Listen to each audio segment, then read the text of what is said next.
വിശുദ്ധ ഖുർആനിൽ അല്ലാഹു സുബ്ഹാനഹു വ തആല അല്ലാഹുവിനെ അറിയുക, അറിഞ്ഞ് ഭയപ്പെടുക, അറിഞ്ഞ് വഴിപ്പെടുക, ഇത് നമ്മോട് നിർബന്ധമായി ഉണർത്തിയിട്ടുണ്ട്. അള്ളാഹുവിനെ അറിഞ്ഞ് വഴിപ്പെട്ട് ജീവിക്കണം, അള്ളാഹുവിനെ അറിഞ്ഞ് ഭയപ്പെട്ട് ജീവിക്കണം. പക്ഷെ അറിയാനും മനസ്സിലാക്കാനും അള്ളാഹുവിനെ കാണാൻ നമുക്ക് കഴിയുമോ? ഇല്ല. അള്ളാഹുവിനെ കേൾക്കാൻ നമുക്ക് കഴിയുമോ? ഇല്ല. നമ്മൾ തൊട്ടു നോക്കിയിട്ടോ അതല്ലെങ്കിൽ വേറെ ഏതെങ്കിലും രൂപത്തിലോ അള്ളാഹുവിനെ നമുക്ക് മനസ്സിലാക്കാൻ സാധിക്കുമോ? ഇല്ല. അള്ളാഹുവിനെ അറിയൽ നിർബന്ധമാണ്. ഇനി പിന്നെ അതിനെന്താണ് മാർഗം? ഒറ്റ മാർഗമേ അള്ളാഹു തആല വെച്ചിട്ടുള്ളൂ. അതെന്താണ്? ഉടമസ്ഥനായ അള്ളാഹുവിൻ്റെയും അടിമകളായ നമ്മുടെയും ഇടക്ക് അള്ളാഹു ചില മധ്യവർത്തികളെ നിശ്ചയിച്ചു, ചില മാതൃകാ മഹാന്മാരെ നിശ്ചയിച്ചു. അവരിലൂടെ ഇത് മാത്രമേ അള്ളാഹു ഒറ്റ വഴിയായി വെച്ചിട്ടുള്ളൂ. നമ്മളിങ്ങനെ ഇങ്ങനെ ഇരിക്കുമ്പോൾ ആകാശത്തേക്ക് നോക്കുമ്പോൾ അങ്ങനെ തോന്നി ഇതൊക്കെ പടച്ച ഒരാളുണ്ടായിരിക്കുമല്ലോ, എന്നാ പിന്നെ അള്ള തന്നെ ആയിക്കോട്ടെ. അങ്ങനത്തെ ഒരു അള്ളാനെ വിശ്വസിച്ചത് കൊണ്ട് മുസ്ലിം ആവൂല. ഈ കടലും കരയും ഒക്കെ കൂടെ ഇങ്ങനെ കണ്ടപ്പോൾ ഇത് വെറുതെ ഉണ്ടാവൂല എന്ന് മനസ്സിലാക്കി ഇതിനൊരു സൃഷ്ടാവ് വേണം. എന്നാ അത് ആരായിക്കോട്ടെ, അള്ളാഹു തന്നെ ആയിക്കോട്ടെ.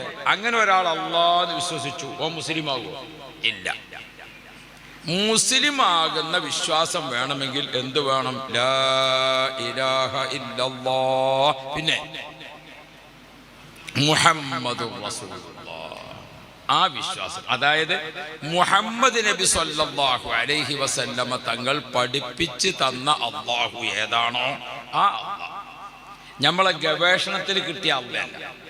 ഗവേഷണത്തിൽ ഒരിക്കൽ അള്ളാന്ന് കിട്ടിയാൽ ചിലപ്പോൾ കുറച്ച് കഴിഞ്ഞാൽ വേറൊന്ന് കിട്ടും. ഗവേഷണവും ശാസ്ത്രവും ഒക്കെ ഇങ്ങനെ പുതുങ്ങി പോവുകയാണ്. അപ്പൊ ചിലപ്പോൾ നമുക്ക് കിട്ടിയത് വേറൊരാളെ. അള്ളാഹ് എന്ന വിശ്വാസം നമ്മെ സംബന്ധിച്ചിടത്തോളം മുഹമ്മദുർ റസൂലുള്ളാഹ് അവിടെയാണ്. അതുകൊണ്ടാണ് ലോകത്ത് ഇന്ന് ജീവിച്ചിരിപ്പുള്ള 800 കോടി ജനങ്ങൾ, ആ 800 കോടി ജനങ്ങളിൽ 200 കോടി മുസ്ലിങ്ങളാണ്. 200 കോടി മുസ്ലിങ്ങളാണ്. ആ 200 കോടി മുസ്ലിങ്ങളുടെയും രഹസ്യത്തിലും പരസ്യത്തിലും അല്ലാഹ്, സന്തോഷത്തിലും ദുഃഖത്തിലും അല്ലാഹ്, ക്ഷേമത്തിലും ക്ഷാമത്തിലും അല്ലാഹ്, രോഗത്തിലും ആരോഗ്യത്തിലും അല്ലാഹ്, മണിയറയിലും വെന്റിലേറ്ററിലും അല്ലാഹ്, ശൈശവത്തിലും ബാല്യത്തിലും യുവത്വത്തിലും വാർദ്ധക്യത്തിലും അല്ലാഹു അല്ലാഹ്. എന്തേ? സന്തോഷം നിലനിർത്തി തരേണ്ടവൻ അല്ലാഹുവാണ്, ദുഃഖം നീക്കി തരേണ്ടവൻ അല്ലാഹുവാണ്. 2 ഘട്ടത്തിലും അല്ലാഹ്. ആരോഗ്യം നിലനിർത്തി തരേണ്ടവൻ അല്ലാഹുവാണ്, രോഗം ശിഫയാക്കി തരേണ്ടവൻ അല്ലാഹുവാണ്. 2 ഘട്ടത്തിലും അല്ലാഹ്. നമ്മളിപ്പോൾ നമ്മുടെ വീട്ടിലൊരു AC ഒക്കെ ഇട്ടിട്ട് നല്ല സന്തോഷത്തിൽ ബെഡൊക്കെ വിരിച്ചിട്ട് പട്ടുമെത്തയിൽ ഉറങ്ങാണ്, അല്ലാഹ്. ഒരു സമയത്ത് നമ്മൾ ICUലോ വെന്റിലേറ്ററിലോ എത്തിയാൽ അവിടെ നിന്ന് രക്ഷപ്പെടുത്തേണ്ടവനും അല്ലാഹ്. നമ്മുടെ വിശ്വാസത്തിന്റെ അല്ലാഹ് എന്നത് നമുക്ക് സൗകര്യമുണ്ടാകുമ്പോൾ അള്ളാന്റെ കൂടെ, അല്ലാത്തപ്പം മറ്റൊന്നിന്റെ കൂടെ. അങ്ങനെ ഒരു അല്ലാഹു അല്ല, മറിച്ച് നമ്മുടെ ജീവിതത്തിന്റെ ആട്ട അനക്കം, ഇരുട്ട് വെളിച്ചം, സന്തോഷ ദുഃഖം, ഇവിടെയൊക്കെ നമ്മുടെ ഹൃദയത്തെ സ്വാധീനിച്ച് നിൽക്കേണ്ട ഒരേ ഒരു ഉടമസ്ഥൻ അല്ലാഹു അല്ലാഹ്. അതിന്റെ പൂർത്തീകരണമാണ് ലാ ഇലാഹ ഇല്ലല്ലാഹ് മുഹമ്മദുർ റസൂലുള്ളാഹ്. അപ്പൊ നമ്മൾ അള്ളാനെ അറിയണതിന്റെ മുമ്പ് ആരെ അറിയണം? മുഹമ്മദുർ റസൂലുള്ളാഹി. മുഹമ്മദ് നബി പഠിപ്പിച്ച് തന്ന അല്ലാഹ്. നമ്മൾ വായിച്ചു പഠിച്ച അള്ളയല്ല, നമ്മൾ ഗവേഷണം നടത്തിയാൽ കിട്ടുന്ന അള്ളയല്ല, മുഹമ്മദ് നബി പഠിപ്പിച്ച് തന്ന അല്ലാഹ്. അതുകൊണ്ടാണ് ഇസ്ലാമിക വിശ്വാസത്തിന്റെ ഡെഫിനിഷൻ, അതിന്റെ തഅരീഫ് പഠിപ്പിക്കുന്ന അധ്യായമാണ് ഖുർആനിലെ സൂറത്തുൽ ഇഖ്ലാസ്. കൊട്ടപ്പുറത്ത് വാദപ്രതിവാദം നടന്നപ്പോൾ ബഹുമാനപ്പെട്ട AP ഉസ്താദ് മറുപക്ഷത്തോട് ചോദിച്ചു, തൗഹീദിന്റെ ഡെഫിനിഷൻ ഖുർആൻ എന്തു പറയുന്നു? 3 ദിവസം നടന്ന വാദപ്രതിവാദത്തിലും ഉസ്താദ് അത് ആവർത്തിച്ച് ചോദിച്ചു. അവരതിന് മറുപടി പറഞ്ഞില്ല. അതൊന്നും പറയാനുള്ളതല്ല ഖുർആന്. ഉസ്താദ് വീണ്ടും വീണ്ടും പറഞ്ഞു, എന്റെ ചോദ്യം ഞാൻ ആവർത്തിക്കുന്നു. ഇസ്ലാമിന്റെ അടിത്തറ വിശ്വാസമാണ് തൗഹീദ്. ആ തൗഹീദിന്റെ ഒരു തഅരീഫ്, അതിന്റെ ഒരു ഡെഫിനിഷൻ അത് പറയണം. അത് ഖുർആനിലെ ഏതായത്താ? അതിന് ഖുർആനിൽ ഒരു സൂറത്ത് പഠിപ്പിക്കുന്നുണ്ട്. അതേതാ സൂറത്ത്? അത് സൂറത്തുൽ ഇഖ്ലാസ്. ഖുൽ ഹുവല്ലാഹു അഹദ്, തൗഹീദ് പഠിപ്പിക്കുന്ന സൂറത്താണ്. അതുകൊണ്ടാണ് ആ സൂറത്തിന്റെ മഹത്വം പഠിപ്പിച്ചുകൊണ്ട് നബി മുഹമ്മദ് മുസ്തഫ ഒരു പ്രാവശ്യം ഖുൽ ഹുവല്ലാഹു ഓതിയാൽ തന്നെ എത്ര ജുസ്ഇന്റെ പ്രതിഫലം? 10 ജുസ് ഓതിയ പ്രതിഫലം. 2 പ്രാവശ്യം ആയാലോ 20. 3 പ്രാവശ്യം ഖുൽ ഹുവല്ലാഹു ഓതിയാൽ ഒരു ഖത്തം തീർത്ത പ്രതിഫലം. അതുകൊണ്ടാണ് നമ്മൾ ഉസ്താദുമാരൊക്കെ ഏത് ദുആക്കും അൽ ഫാത്തിഹ, എത്ര ഖുൽ ഹുവല്ലാഹു, എത്ര നേരല്ലെങ്കിലും ഖുൽ ഹുവല്ലാഹു എത്ര. എന്തിന്? ഖുർആൻ മുഴുവനും ഓതിയ ഒരു ബറക്കത്ത് ഈ ദുആഇന് തവസ്സുലാക്കാൻ. പിന്നെന്തിനാ ഫാത്തിഹ സൂറത്ത്? തൗറാത്തും ഇഞ്ചീലും ഖുർആനും ഓതിയ ഒരു ബറക്കത്ത് കിട്ടാൻ, അതിനാണ് ഫാത്തിഹ സൂറത്ത്. പിന്നെന്തിനാ ഖുൽ അഊദു ബിറബ്ബിൽ ഫലഖ്? എന്തൊക്കെ ശർറ് ഈ വിഷയത്തിനുണ്ടോ അതൊക്കെ തീർക്കാനാണ് ഖുൽ അഊദു ബിറബ്ബിൽ ഫലഖ്. എന്നാ പിന്നെ അയിമ തീർന്നില്ല ശർറ്. പക്ഷെ മനുഷ്യന്മാര് തമ്മിലുള്ള ശർറുണ്ട്, അത് ഇതുകൊണ്ടൊന്നും തീരൂല. ജിന്നിന്റെയും ശൈത്താന്റെയും ബാക്കിയുള്ളതൊക്കെ തീർന്നു പോകും ഖുൽ അഊദു ബിറബ്ബിൽ ഫലഖോട്. നമ്മൾ തമ്മിലുള്ള ചില ശർറുണ്ട്. ഇയാൾ എന്നോട് പറഞ്ഞു, ഉസ്താദെ നമുക്കൊരു പീഡിയ നോക്കാണ്ട് നിങ്ങളൊന്ന് വന്നാൽ തിരക്കുള്ള. ഞാൻ പോയി ഇങ്ങനെ നോക്കുമ്പോ എനക്ക് തോന്നി ഇത് ഇയാൾക്കല്ല എനക്കാന്നല്ലേ. ഞാൻ മൂപ്പരോട് എന്ത് പറഞ്ഞു, ഒരു 3 ദിവസം കൂടി കഴിഞ്ഞോട്ടെ എന്നിട്ട് പോകാം. എന്തിന്? അതിൻ്റെ അടിയിൽ എനിക്ക് കച്ചവടക്കാരൻ. ഈ ഷെറ് തടുക്കാനാണ് ഖുൽ അഊദു ബിറബ്ബിൻ നാസ്. ചിലപ്പോൾ നമുക്കൊരു സംഗതി പോയത് മറ്റേ ആക്കി കാണാനാണ്.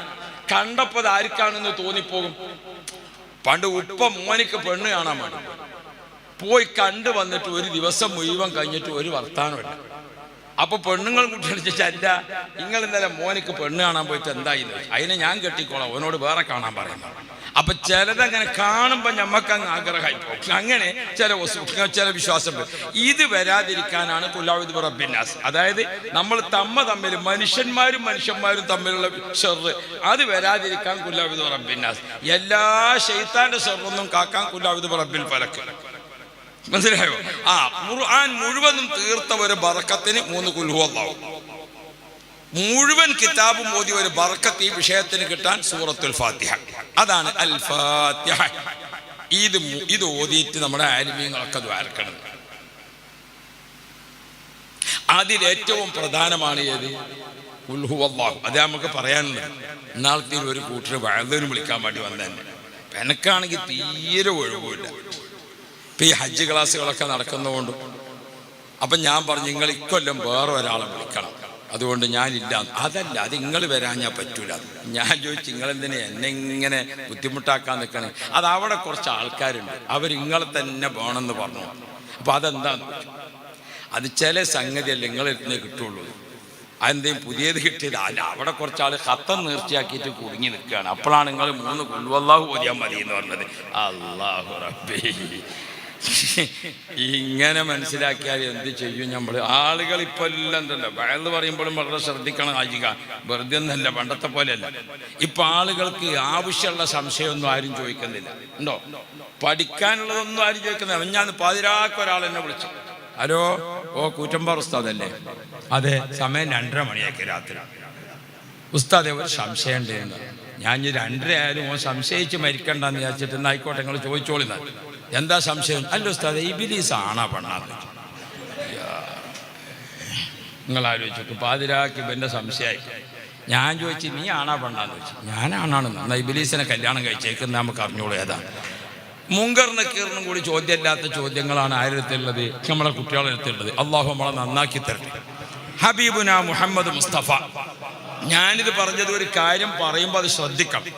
ഖുൽ ഹുവല്ലാഹു അഹദിന് 10 ജുസ് ഓതിയ സ്ഥാനം. എന്തുകൊണ്ട്? ആ സൂറത്തിൽ 2 മഹത്വം, അതായത് അള്ളാഹുവിന്റെ ആസ്തിക്യം മഹത്വം, മുത്ത് റസൂലുള്ളാഹി സ്വല്ലല്ലാഹു അലൈഹി വസല്ലമ തങ്ങളുടെ ബഹുമാനം, രണ്ടും പഠിപ്പിക്കാണ് തൗഹീദ് അല്ലേ? അത് രണ്ടും പഠിപ്പിക്കാണ് ആ സൂറത്ത്. എന്തേ? ആ സൂറത്തിന്റെ ആരംഭം നബി സല്ലല്ലാഹു അലൈഹി വസല്ലമ തങ്ങളെ നമുക്ക് മനസ്സിലാക്കി തരുന്നു. നബി തങ്ങൾ പറഞ്ഞ അള്ളാനെയാണ് നമ്മൾ വിശ്വസിക്കേണ്ടത്. അപ്പൊ നമ്മൾ ആദ്യം ആരെ അറിയണം? നബി സല്ലല്ലാഹു അലൈഹി വസല്ലം തങ്ങളെ അവ്വലു വാജിബിൻ അലൽ ആബാ, മാതാപിതാക്കൾക്ക് ആദ്യം നിർബന്ധമാകുന്നത് മുത്തുനബിനെ പറ്റി പറഞ്ഞു കൊടുക്കലാണ്. അതാണ് നമ്മൾ ചെറുപ്പത്തിൽ തന്നെ കുട്ടികൾക്കൊക്കെ നമ്മുടെ നബിയുടെ പേരെന്ത്?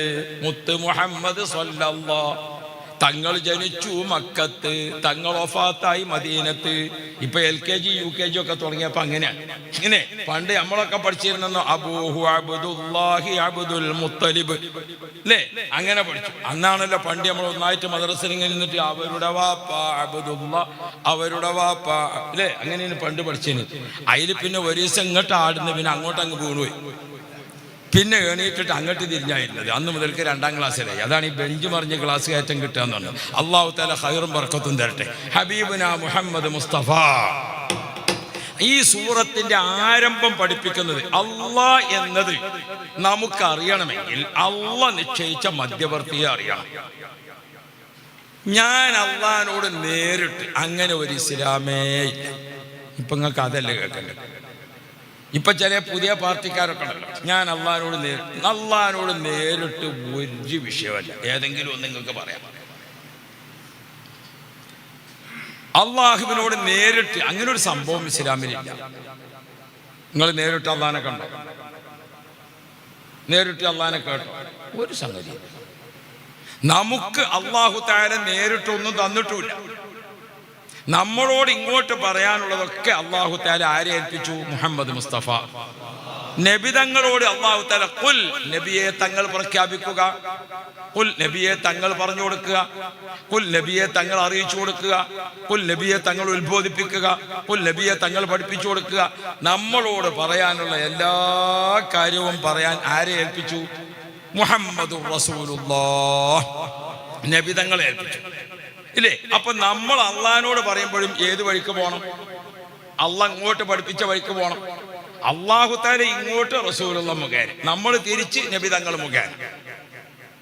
നമ്മുടെ ദുആ ആർക്കാണ്? അള്ളാഹുവിലേക്കാണ്. അൽഹംദുലില്ലാഹി റബ്ബിൽ ആലമീൻ അല്ലാഹുമ്മ സ്വല്ലി അലാ മുഹമ്മദ്. ആര് മുഖേന? റസൂലുള്ളാഹി തങ്ങൾ മുഖേന. എന്തേ? നമ്മൾ അള്ളാഹിനെ വിശ്വസിച്ചു. അശ്ഹദു അല്ലാ ഇലാഹ ഇല്ലല്ലാഹ്. ആര് മുഖേന? അശ്ഹദു അന്ന മുഹമ്മദൻ റസൂലുള്ളാഹ്. നമ്മൾ ഖുത്ബ നിർവഹിക്കാൻ ആർക്ക് വേണ്ടി? അൽഹംദുലില്ലാഹ്. ആര് മുഖേന? സ്വല്ലല്ലാഹു അലാ മുഹമ്മദ്. എവിടെയും. അപ്പൊ അള്ളാഹുവിന്റെയും നമ്മുടെയും ഇടക്ക് അള്ളാഹു നിശ്ചയിച്ച മധ്യവർത്തികളെ സ്വീകരിച്ചുകൊണ്ടല്ലാതെ ഒരു ഇസ്ലാമേ ഇല്ല. ആ ഇസ്ലാം നമ്മൾ പരിശോധിക്കുമ്പോൾ അവിടെ നിന്ന് ഇങ്ങോട്ട് തലക്കന്ന് തുടങ്ങിക്കോ. നബിയുല്ലാഹി ആദം, ഖലീലുല്ലാഹി ഇബ്രാഹിം, കലീമുല്ലാഹി മൂസ, നബി മുഹമ്മദ് മുസ്തഫ, സയ്യിദുന അബൂബക്കർ സിദ്ദീഖ്, ഷെയ്ഖ് മുഹീദ്ദീൻ അബ്ദുൽ ഖാദിർ ജീലാനി. ലോക മുസ്ലിങ്ങൾക്ക് മുമ്പിൽ പോയിട്ട് ലോകത്തെ എവിടെയും പോയി നമ്മൾ ഈ മഹാന്മാരെ പേര് പറഞ്ഞാൽ അവർ സിന്ദാബാദ് സിന്ദാബാദ് സിന്ദാബാദ് എന്ന് പറയും. പറയില്ലേ? ഓ സ്വല്ലല്ലാഹ് റളിയല്ലാഹ് ഖദ്ദസല്ലാഹ് തവ്വലല്ലാഹ് സിന്ദാബാദ് സിന്ദാബാദ്. എന്താ പുറത്തുനിന്നൊരു സൗണ്ട് കേൾക്കുന്ന പോലെ? അന്ന് വഹാബി പള്ളിക്കൽ സ്വലാത്താണ്. അങ്ങനെ സൗണ്ട് നിങ്ങൾ ഇതുവരെ കേട്ടിട്ടുണ്ടോ? ഇനി നിങ്ങൾ അത്തരം ബിദ്അത്തുകാരെ മുമ്പിൽ റസൂലുള്ളാഹിന്റെ പേരൊന്ന് പറഞ്ഞു നോക്കി, സ്വലാത്ത് ചെല്ലൂല. എന്തുകൊണ്ട്? കോൺഗ്രസ്സുകാർ സിന്ദാബാദ് വിളിക്കണമെങ്കിൽ അവരെ നേതാവിനെ പറയണം. മാർക്സിസ്റ്റുകാർ സിന്ദാബാദ് വിളിക്കണമെങ്കിൽ ആരെ പറയണം? അവരെ നേതാവിനെ പറയണം. മുസ്ലിമീങ്ങൾ സിന്ദാബാദ് വിളിക്കാൻ നബി മുഹമ്മദ് മുസ്തഫ ഷെയ്ഖ് മുഹീദ്ദീൻ അബ്ദുൽ ഖാദർ ജീലാനി. ലോകത്ത് നിലനിൽക്കുന്ന മുസ്ലിങ്ങളിൽ 48.5% വരുന്ന മുസ്ലിങ്ങൾ, ഇന്ന് ലോകത്ത് ജീവിച്ചിരിക്കുന്ന ഏറ്റവും പുതിയ കണക്കനുസരിച്ച് ലോകത്ത് ജീവിച്ചിരിക്കുന്ന 48.5% മുസ്ലിംകൾ ഇമാം അബൂ ഹനീഫ റളിയല്ലാഹു അൻഹുവിന്റെ ഹനഫി മദ്ഹബ് സ്വീകരിക്കുന്ന സുന്നി വിശ്വാസികളാണ്. ലോകത്ത് 25% വരുന്ന മുസ്ലിമീങ്ങൾ ഇമാം ഷാഫിഈ റളിയല്ലാഹു അൻഹുവിന്റെ മദ്ഹബ് സ്വീകരിക്കുന്ന സുന്നി വിശ്വാസികളാണ്. ലോകത്ത് 15% വരുന്ന മുസ്ലിമീങ്ങൾ ഇമാം മാലിക് റളിയല്ലാഹു അൻഹുവിന്റെ മാലിക്കി മദ്ഹബ് സ്വീകരിക്കുന്ന സുന്നി വിശ്വാസികളാണ്. 2% വരുന്ന മുസ്ലിമീങ്ങൾ ലോകത്ത് ഇമാം അഹ്മദ് ബിൻ ഹംബൽ തങ്ങളുടെ മദ്ഹബ് സ്വീകരിക്കുന്ന സുന്നി വിശ്വാസികളാണ്. ഇപ്പൊ മൊത്തം എത്രയായി?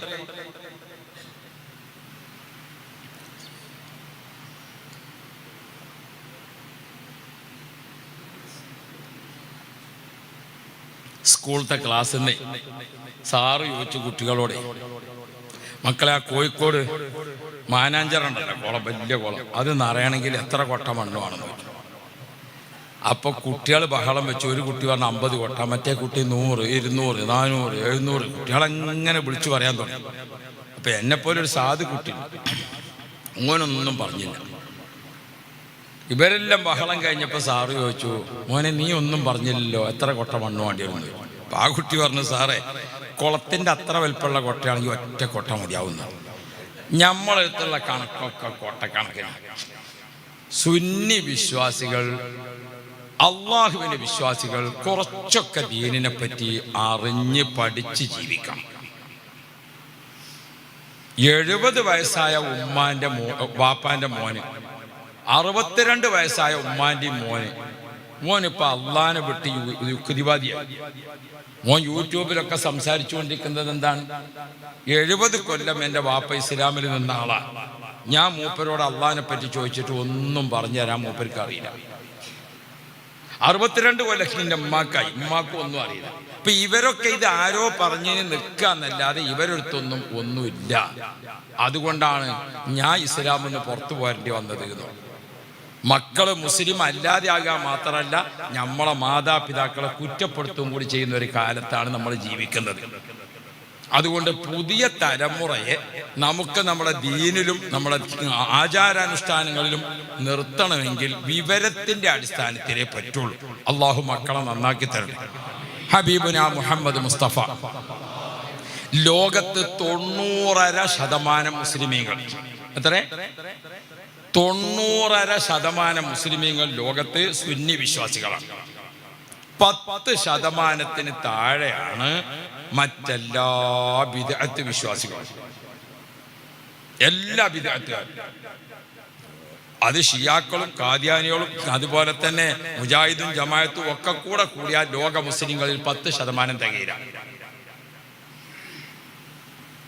പക്ഷെ ഈ 10% തികയാത്ത അവർക്കാണ് വാർത്തകളും വിഷയങ്ങളൊക്കെ പ്രാധാന്യം കിട്ടുക. കാരണം ഇസ്ലാമിനെ സ്പ്ലിറ്റ് ആക്കിയിട്ട് ഇതിൽ പ്രശ്നങ്ങൾ ഉണ്ടാക്കുക എന്നതാണ് ലോകത്തെ എല്ലാ മീഡിയകളുടെയും ഒരു അജണ്ട. ഇവിടെ നമ്മെ മനസ്സിലാക്കി ജീവിക്കണം. അവിടെയാണ് നമ്മുടെ സഹായം. ആര് എന്തൊക്കെ കൊണ്ടുവന്നാൽ, ഇപ്പൊ നമ്മൾ പുതിയ തലമുറയിലെ കുട്ടികളെ കേൾക്കാൻ പാടില്ലാത്ത രീതിയിൽ സംസാരിക്കേണ്ടത് കുട്ടികളോടൊക്കെ നമ്മൾ പറയും. ചെറിയ മക്കളൊക്കെ നമ്മളൊപ്പം ഉണ്ടാവും. അപ്പോഴും നമ്മൾ പറയും, ഇനിയുള്ള കാലത്തൊക്കെ മുസ്ലിമായി ജീവിക്കാൻ കുറച്ച് പ്രയാസം തന്നെയാണ്. ആരും കേൾക്കും അത്, നമ്മളെ കുട്ടികളും കേൾക്കുന്നുണ്ട്. ഇന്ത്യയിലെ മുസ്ലിമീങ്ങൾക്ക് ഇനി അങ്ങോട്ട് പഴയ കാലത്തെ പോലെ ഒന്നും ജീവിക്കാൻ കഴിയില്ല, വലിയ കഷ്ടപ്പാടിന്. ഇത് കേൾക്കുമ്പോൾ കുട്ടികൾ വിചാരിക്കുന്ന മുസ്ലിം ആകണ്ട. നമ്മളെന്തിനാ ഇത് മക്കളോട് ഇങ്ങനെ പറയേണ്ട കാര്യം? ആര് പറഞ്ഞു ഇന്ത്യ മുസ്ലിങ്ങൾക്ക് ഇവിടെ ബേജാറാണ്? ഇന്ത്യ മുസ്ലിങ്ങൾക്ക് ബേജാറാണ്? ആരെങ്കിലും ഒരാൾ രാഷ്ട്രീയത്തിലോ മതത്തിലോ അല്ലാത്തതിലോ ഒക്കെ ഇവിടെ എന്തെങ്കിലുമൊക്കെ ഒന്ന് പറയുമ്പോഴൊക്കെ ഇത്ര പേടിക്കാൻ നിൽക്കേണ്ട കാര്യമുണ്ടോ? നമ്മള് ഉണ്ടോ? നിങ്ങൾ എന്താ വിചാരിക്കുന്നത്? നബിയുല്ലാഹി ആദം, അഷ്റഫുൽ വറ മുഹമ്മദ് മുസ്തഫ, അമ്പിയാക്കളെ ചരിത്രം വിശുദ്ധ ഖുർആൻ അനുസ്മരണമാണ് നമ്മളേത് മഹാന്മാരുടെ. 6666 ആയത്തുകളിൽ 1000 ചില്ലാനം ആയത്തും മഹാന്മാരുടെ അനുസ്മരണമാണ്. 1000 ചില്ലാനം ആയത്തും നബിയുല്ലാഹി ആദം, ഖലീലുല്ലാഹി ഇബ്രാഹിം, കലീമുല്ലാഹി. ഖുർആൻ ഏറ്റവും കൂടുതൽ അനുസ്മരിച്ച പ്രവാചകനാണ് മൂസാ നബി അലൈഹിസ്സലാം, അല്ലേ? നിങ്ങൾ ഓർത്തു നോക്കൂ, ഇബ്രാഹിം നബി അലൈഹിസ്സലാമിനെ നശിപ്പിക്കാൻ നമ്രൂദ് ഒരുക്കിയത് വലിയ അഗ്നികുണ്ടാരാണ്. ഇബ്രാഹിം നബിനെ തീയിലിട്ടു എന്ന് പറഞ്ഞാൽ നിങ്ങൾ എന്താ വിചാരിച്ചത്? നമ്മൾ അടുപ്പിൽ വെച്ചു എന്നാണ് വിചാരിച്ചത്? ഈ സ്ഥലത്തിന് എന്താ പറയാ നമ്മൾ? ചൊക്കളിയോ? ഈ ചൊക്കളി ഒട്ടാകെ ഒരു മൈതാനിയായിട്ട് കൂട്ടിക്കോളിങ്ങൾ. അങ്ങനത്തെ ഒരു മൈതാനിയിൽ നിറയെ വിറക് ശേഖരിച്ചു. എന്നിട്ട് അതിന്റെ 4 മൂലയിൽ തീ കൊളുത്തി ഓളി കത്തിയിട്ട് ആകാശത്ത് തൊട്ടില്ലെന്ന രീതിയിൽ പറക്കുന്ന പക്ഷി ജറക് കരിഞ്ഞിട്ട് താഴെ വീണു. അങ്ങനത്തെ തീയാണ് ഇബ്രാഹിം നബിക്കെതിരെ ഒരുക്കിയത്. ആര്? നമ്രൂദ്. ഇനി നിങ്ങൾ ആലോചിച്ച് നോക്കി, അങ്ങനെ ഇസ്ലാമിനെ നശിപ്പിക്കാൻ ഒരുങ്ങിയിട്ട് ഇന്ന് ഖലീലുല്ലാഹി നബി ഇബ്രാഹിം, ആ പേര് കേൾക്കുമ്പോഴേക്ക് ലോകത്ത് സിന്ദാബാദ് എന്ന് പറയാൻ 200 കോടി ജനങ്ങളുണ്ട്. നമ്രൂദിന്റെ പേര് കേൾക്കുമ്പോൾ സിന്ദാബാദ് എന്ന് പറയാൻ ആരെങ്കിലും ഒരാൾ ജീവിച്ചിരിപ്പുണ്ടോ? ആരെങ്കിലും ഒരാൾ ജീവിച്ചിരിപ്പുണ്ടോ? നിങ്ങൾ ആലോചിക്കണം, ഒറ്റ ആളുണ്ടോ? മൂസാ നബി അലൈഹിസ്സലാമിനെതിരെ അതിശക്തമായിട്ട് രംഗത്ത് വന്നതാരാ? ഫിർഔൻ ലഅനത്തുല്ലാഹി അലൈഹിയാണ്. ആരാണ് ഫിർഔൻ? അന റബ്ബുക്കുമുൽ അഅല, ഞാനാണ് ഏറ്റവും വലിയ പടച്ചോൻ. ഇനി വേറൊരു അള്ളയെ റബ്ബ് വെക്കണമെങ്കിൽ ഇന്റെ താഴെ അല്ലാതെ ഇന്റെ മേലെ അല്ല. അതാണ് ഫിർഔൻ. വഫിർഔനദിൽ ഔതാദ്, ഫിർഔന് എതിരെ സംസാരിക്കുന്നവരെ ചുട്ടുപൊള്ളുന്ന ഇരുമ്പിന്റെ പലക പഴുപ്പിച്ചിട്ട് അതിന്മേൽ മലർത്തി കിടത്തിയിട്ട് ആണി അടിച്ചു ഉറപ്പിച്ചിട്ട് തുറക്കപ്പെട്ട ദ്വാരങ്ങളിലൊക്കെ, മുന്തുവാരത്തിലും പിന്തുവാരത്തിലും വായിലും ഒക്കെ ആ ഇരുമ്പിന്റെ ആണി പഴുപ്പിച്ച് കിടത്തിയിരുന്ന ശിക്ഷ കൊടുത്തിരുന്ന ആളാണ് ആര്? ഫിറഔൻ. അങ്ങനെ ഇസ്ലാമിനെ നശിപ്പിക്കാൻ ഫിറഔൻ വന്നിട്ട് നിങ്ങൾ ഓർത്തു നോക്കിയും കലീമുല്ലാഹി മൂസ, 200 കോടി ജനങ്ങൾ ഇന്നും പറയും സിന്ദാബാദ് മൂസാ നബിക്ക് അലൈഹിസ്സലാം. ഫിറഔന്റെ പേരിൽ സിന്ദാബാദ് വിളിക്കണ ഒറ്റ ആളെ കാണിച്ചു തരും.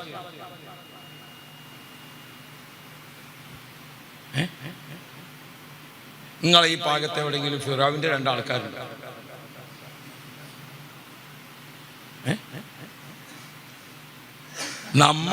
നമ്മളെ പറ്റി പഠിക്കണം. മുസ്ലിമീങ്ങൾക്ക് ഇനി വലിയ അങ്ങോട്ടാ പുണ്ണാക്കാണ്. മുസ്ലിമീങ്ങൾക്ക് എന്ത് വരാൻ?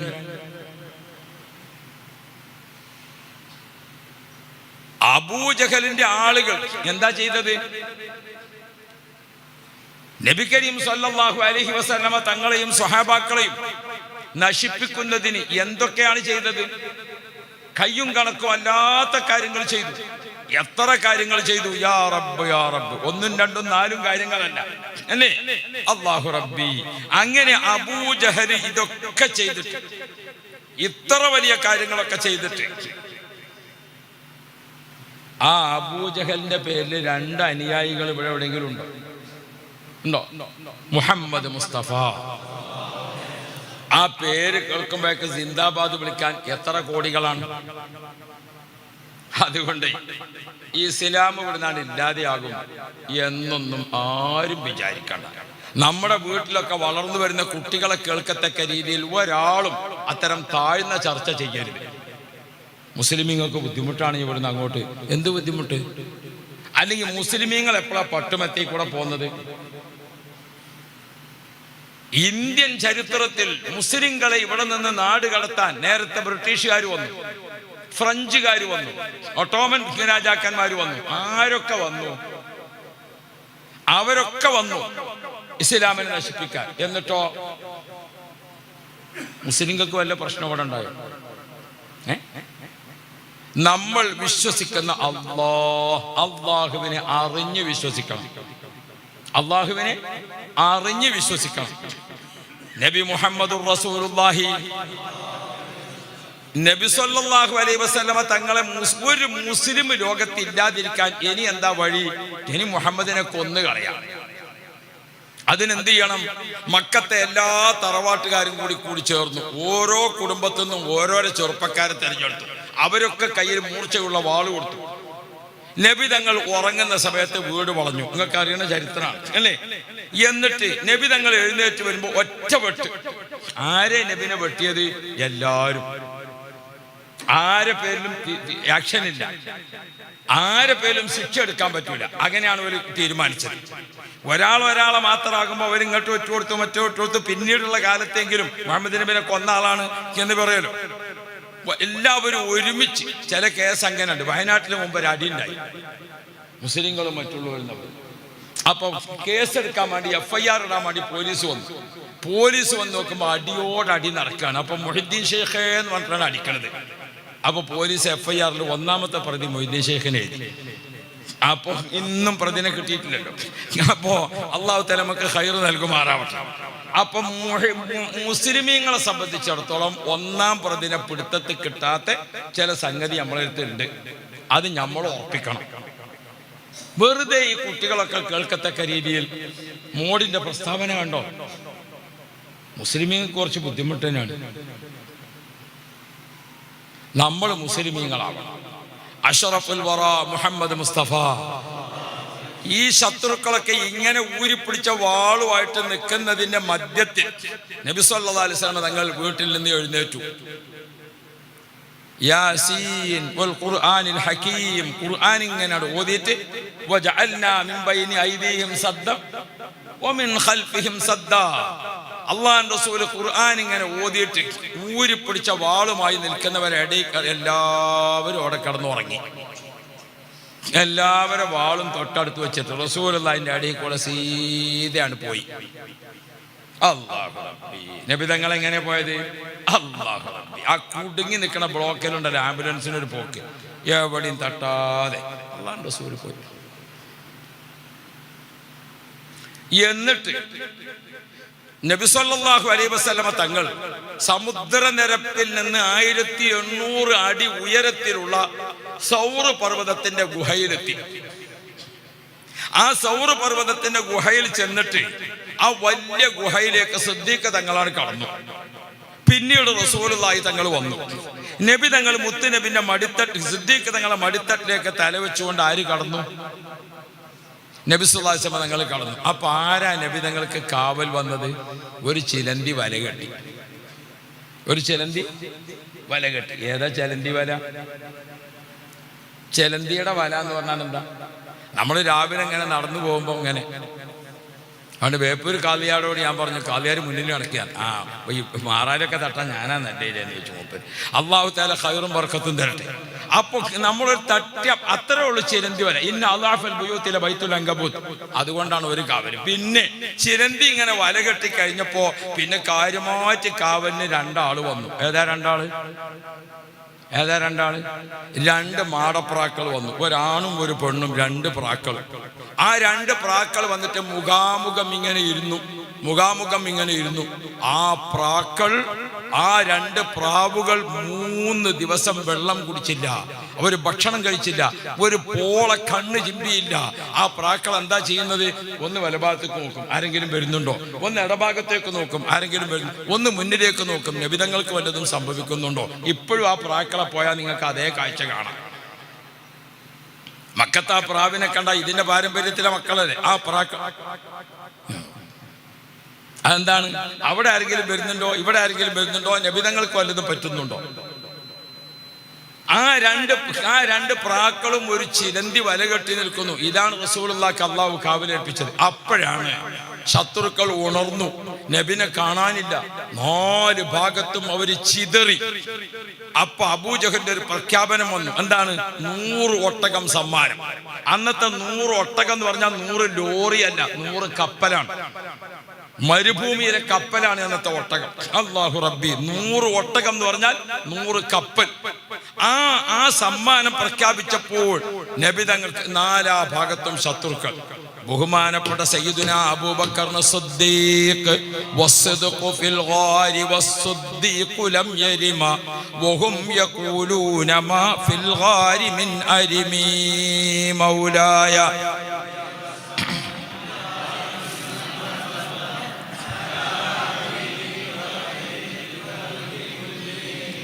നബി കരീം സല്ലല്ലാഹു അലൈഹി വസല്ലമ തങ്ങൾ സൗറിൽ നബിതങ്ങൾ ഇരിക്കാൻ മഹത്തിൽ റസൂൽ. അപ്പോ സിദ്ദീഖ് റളിയല്ലാഹു അൻഹു മുകളിലേക്ക് ഇങ്ങനെ നോക്കി. നമ്മളെ കണ്ടങ്ങൾ ഇത്രയും ആളുകളൊക്കെ ഒന്നായിട്ട് നിറഞ്ഞു നിൽക്കാണോ. നമ്മളൊരു ഇമാമിനെ കാണാൻ ഇങ്ങനെയൊക്കെ വെച്ചിട്ട് ചെറിയൊരു ദ്വാരം പണി. ബഹുമാനപ്പെട്ട സിദ്ദീഖ് തങ്ങളും നബി സല്ലല്ലാഹു അലൈഹി വസല്ലം തങ്ങളും താമസിക്കുന്ന ആ ഗുഹയുടെ മുകൾ ഭാഗത്ത് ആരും ശ്രദ്ധിക്കപ്പെടാത്ത ഒരു ദ്വാരം. അവിടെ വന്നിട്ട് ശത്രു ഇങ്ങനെ ചവിട്ടി നിന്നപ്പോ സിദ്ദീഖ് തങ്ങൾ ഇങ്ങനെ നോക്കുമ്പോ ഒരാളെ കാലടിന്റെ വെളുപ്പ് ഇങ്ങനെ കാണുന്നുണ്ട്. രംഗം നിങ്ങൾ മനസ്സിലാക്കണം. 4 ഭാഗത്തും റസൂലുള്ളാഹിനെ കൊല്ലാൻ കാത്തു നിൽക്കുന്ന ആൾക്കാർ. അപ്പോഴാണ് ഈ മാളത്തിൽ റസൂലുള്ള ഒറ്റയ്ക്ക്, സിദ്ദീഖ് തങ്ങൾ മാത്രം. അപ്പൊ സിദ്ദീഖ് റളിയല്ലാഹു അൻഹു ഈ ആളെ കാലടി ഇങ്ങനെ കണ്ടപ്പോ നബി തങ്ങളെ വിളിക്കാൻ സിദ്ദീഖ് തങ്ങൾക്ക് പേടിയായി. എന്തേ സൗണ്ട് കേട്ടാലോന്ന് റസൂൽ സിദ്ദീഖ് റളിയല്ലാഹു അൻഹു റസൂലുള്ളാഹി നബിയെ, ശത്രുക്കളാണ് ഈ വന്ന് നിൽക്കുന്നത്, അവരെങ്ങാനും താഴോട്ട് നോക്കിയാൽ നമ്മളെ കാണൂലേന്ന് ചോദിച്ചു. ഈ മുകൾ ഭാഗത്ത് ഊരിപ്പിടിച്ച വാളുമായി നിൽക്കുന്ന ശത്രു ആ ദ്വാരത്തിൽ കൂടെ താഴോട്ട് നോക്കിയാൽ നമ്മളെ കാണൂലേ നബിയെ? അതങ്ങ് ചോദിച്ചപ്പോൾ നബിയുനാ മുഹമ്മദ് മുസ്തഫ അള്ളാൻ റസൂൽ ചോദിച്ചു, സിദ്ദീഖേ, നിങ്ങൾ എന്താണ് വിചാരിക്കുന്നത്? ഈ ഗുഹക്കകത്ത് നമ്മൾ 2 പേരും മാത്രമാണോ? നമ്മുടെ ഇവിടെ എത്തിച്ചിരിക്കുന്നവർ അല്ലാഹു ഇല്ലേ? ഇതിനകത്ത് ഇപ്പൊ നമ്മൾ 2 പേര് മാത്രമാണോ? നമ്മളെ ഇവിടെ എത്തിച്ചിരിക്കുന്നവർ അല്ലാഹു ഇല്ലേ? സാനിയത്നൈനി ഇദ്ഹുമാ ഫിൽ ഗാർ. ആ ഗാർ സൗറിൽ 2 ആള് വസ്സദ്ഖു ഫിൽ ഗാരി വസ്സദ്ദീഖു ലം യരിമ വഹും യഖൂലൂന മാ ഫിൽ ഗാരി മിൻ അരിമി ظنുൽ ഹമാമ വظنുൽ അൻകബുത അല യാ റബ്ബ്. ബഹുമാനപ്പെട്ട സഹോദരങ്ങളെ, നബി സല്ലല്ലാഹു അലൈഹി വസല്ലമ തങ്ങൾ താമസിക്കുന്ന ഗുഹാമുഖത്ത് ഒരു ചിലന്തി, പിന്നെ അവിടെ ഇരിക്കുന്നത് 2 മാടപ്രാക്കൾ. ആ ചിലന്തി വല കൊണ്ടും 2 പ്രാക്കളെ കൊണ്ടും മുത്തുനബിക്ക് കാവൽ നിൽക്കുന്ന സ്ഥലത്ത് സിദ്ദീഖ് തങ്ങൾ റസൂലുള്ളാഹിനോട് പറഞ്ഞു, നബിയെ, അവരൊന്ന് താഴേക്ക് നോക്കിയാൽ നമ്മളെ കാണൂലേ? ആ സമയത്ത് റസൂലുള്ളാഹി തങ്ങൾ സിദ്ദീഖ് തങ്ങൾക്ക് ചൊല്ലിക്കൊടുത്ത ദിക്ർ ഒന്ന് ചൊല്ലിക്കോ. ഹസ്ബുനല്ലാഹു വ നിഅമൽ വകീൽ നിഅമൽ മൗലാ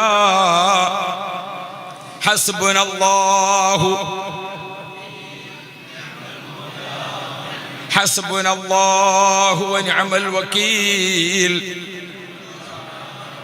ഓരോ സത്യവിശ്വാസിയും സുബഹി നിസ്കരിച്ചിട്ട് ഒരു 11 പ്രാവശ്യം പകലിന്റെ തുടക്കം, ഓരോ സത്യവിശ്വാസിയും രാത്രി മഗ്രിബ് നിസ്കരിച്ചിട്ട് ഒരു 11 പ്രാവശ്യം രാത്രിയുടെ തുടക്കം.